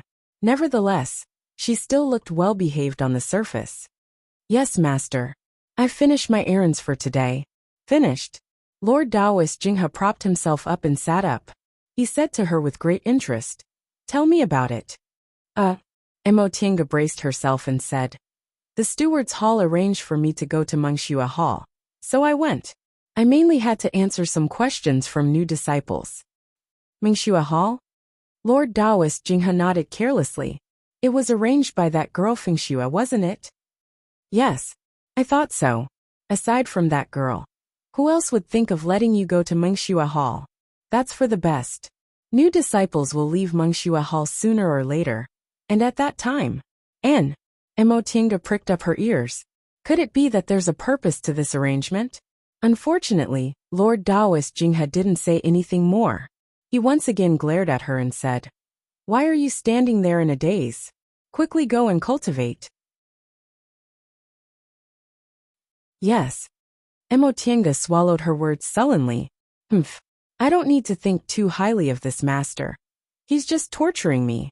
From then on, Emotienga repeated these days, collecting heavenly dew, taking care of spiritual plants, tidying up the beast yard, going to Mengxue Hall, and cultivating.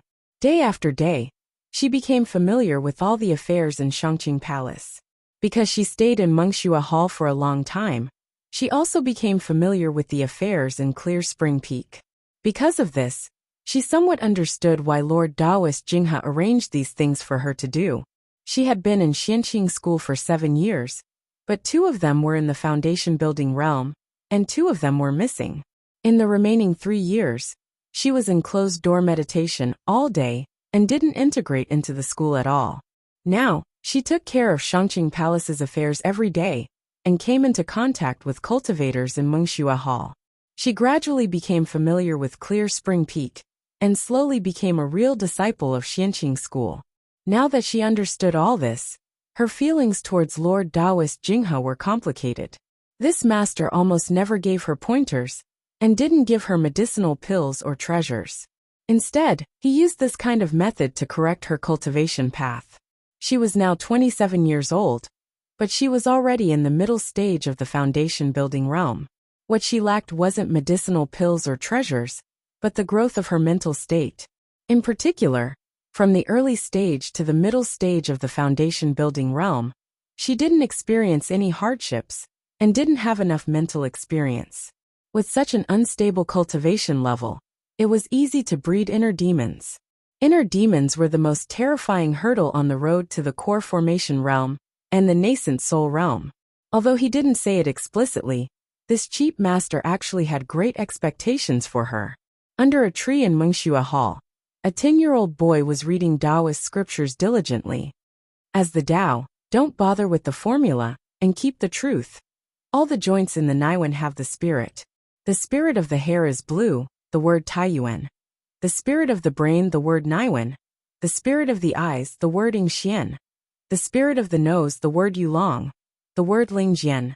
The spirit of the ears, the word Yingtian. The word divine ability, the word life, the word Jingluan. His cultivation level was only in the first layer of the aura refining realm. He was only the most ordinary new disciple in Xianqing School, and was still studying Taoist scriptures. But his hard work was also obvious to all. Apart from the daily morning classes, he spent the rest of his time reading Taoist scriptures. He had only been in the sect for 2 years, but he had already surpassed many ordinary disciples who were 15 or 16 years old. It had only been 2 years since he entered the school, but he had already surpassed many ordinary disciples who were 15 or 16 years old. Now it was almost time for class to start. He seized the last bit of time he had to memorize this passage. As the Tao, don't bother with the formula and keep the truth. All the joints in the Naiwen have the spirit. The boy turned his head and saw 5 or 6 boys about his age making faces at him from a few meters away.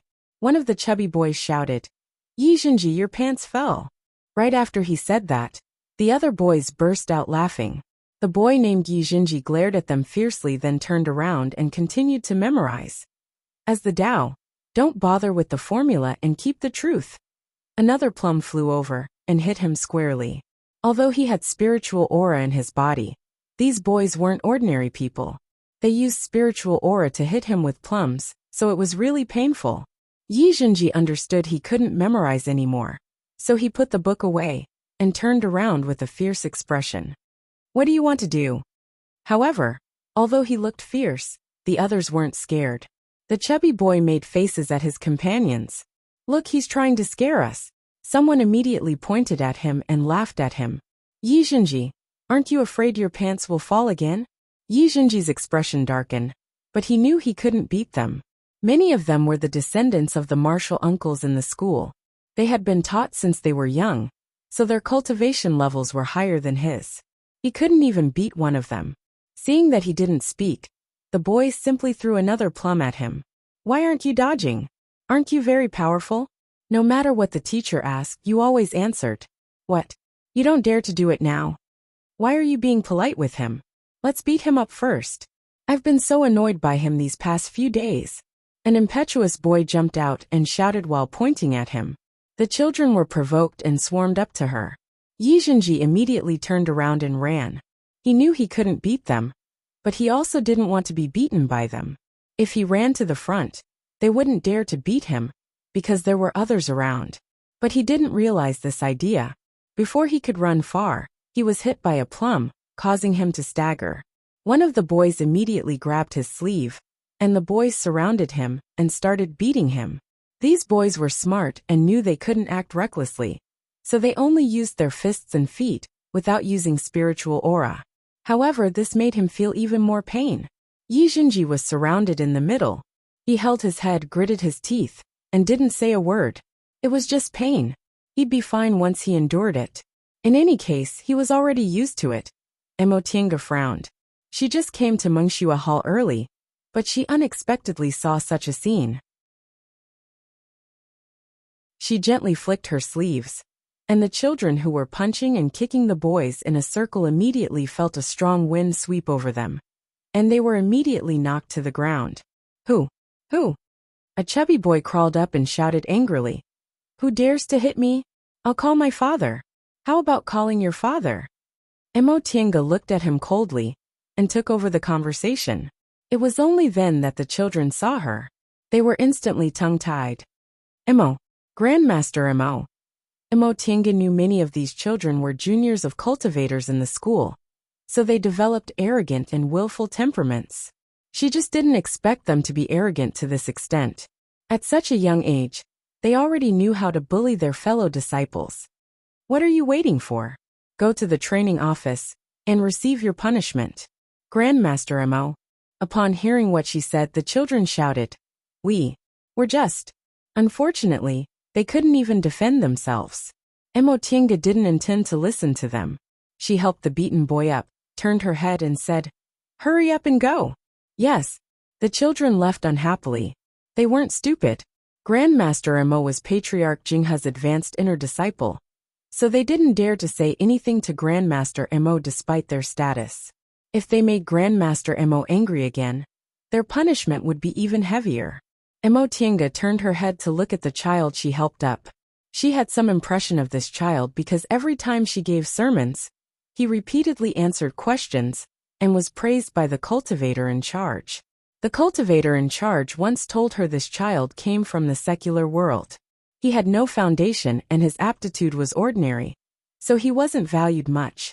However, he was very hardworking and knew how to work hard. People like him would most likely achieve something. At that moment, the child looked up and saluted her. Thank you for saving me, Grandmaster Emo. Emotinga showed a faint smile. She cast a small spell to heal the bruises on his body. What's going on? Do they often beat you? Yijinji looked at her cautiously and nodded slightly. Then why didn't you say anything? Yijinji's expression darkened. He answered, They all have backers. I don't, so it's useless to say anything. Upon hearing this, Emotinga couldn't help but sigh. Even Xianqing School couldn't avoid this kind of problem. Disciples without foundation would inevitably be bullied. Then don't you feel bad about being beaten by them? The child bit his lip and nodded cautiously. I'm not afraid. When I succeed in my cultivation, they naturally won't dare to bully me anymore. What he said was quite ambitious. Emotinga nodded inwardly and said with a smile, when you succeed in your cultivation, you're only in the first layer of the ore refining realm right now, and your aptitude is also ordinary. How long do you want to wait?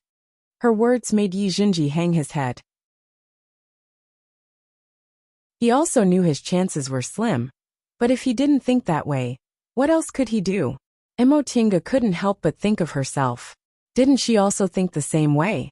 Although her aptitude wasn't good, and her path to immortality was uncertain, she firmly believed she'd succeed, even though sometimes she also felt it was hopeless. She became a little interested in this child and asked, What's your name? Yijinji. Yi as in Yi, Zhen as in real, and Ji as in fated chance. Yijinji. Turns out your surname is Yi, Emotinga said. In that case, we can be considered half from the same clan. Yijinji was surprised. Grandmaster Emo, isn't your surname Emo? Emotinga smiled. I followed my mother's surname. My father's surname is actually Yi. Oh. Emotinga smiled again and said, If they bully you again next time, just come and tell me. Huh. Yijinji suddenly raised his head and stared at her in astonishment. He was grateful to be saved by Grandmaster Emo, but he didn't have much hope. It was just this time. After those people were punished, they'd still bully him in the future. After all, Grandmaster Emo wasn't anyone to him. But now Grandmaster Emo said this. Grandmaster Emo, you mean? Emotinga repeated patiently. If they beat you again in the future, just come and tell me. I'll help you. Yijinji immediately jumped up upon hearing her confirmation. Really? Grandmaster Emo, You'll help me and won't let them bully me again? The child's face instantly bloomed with joy.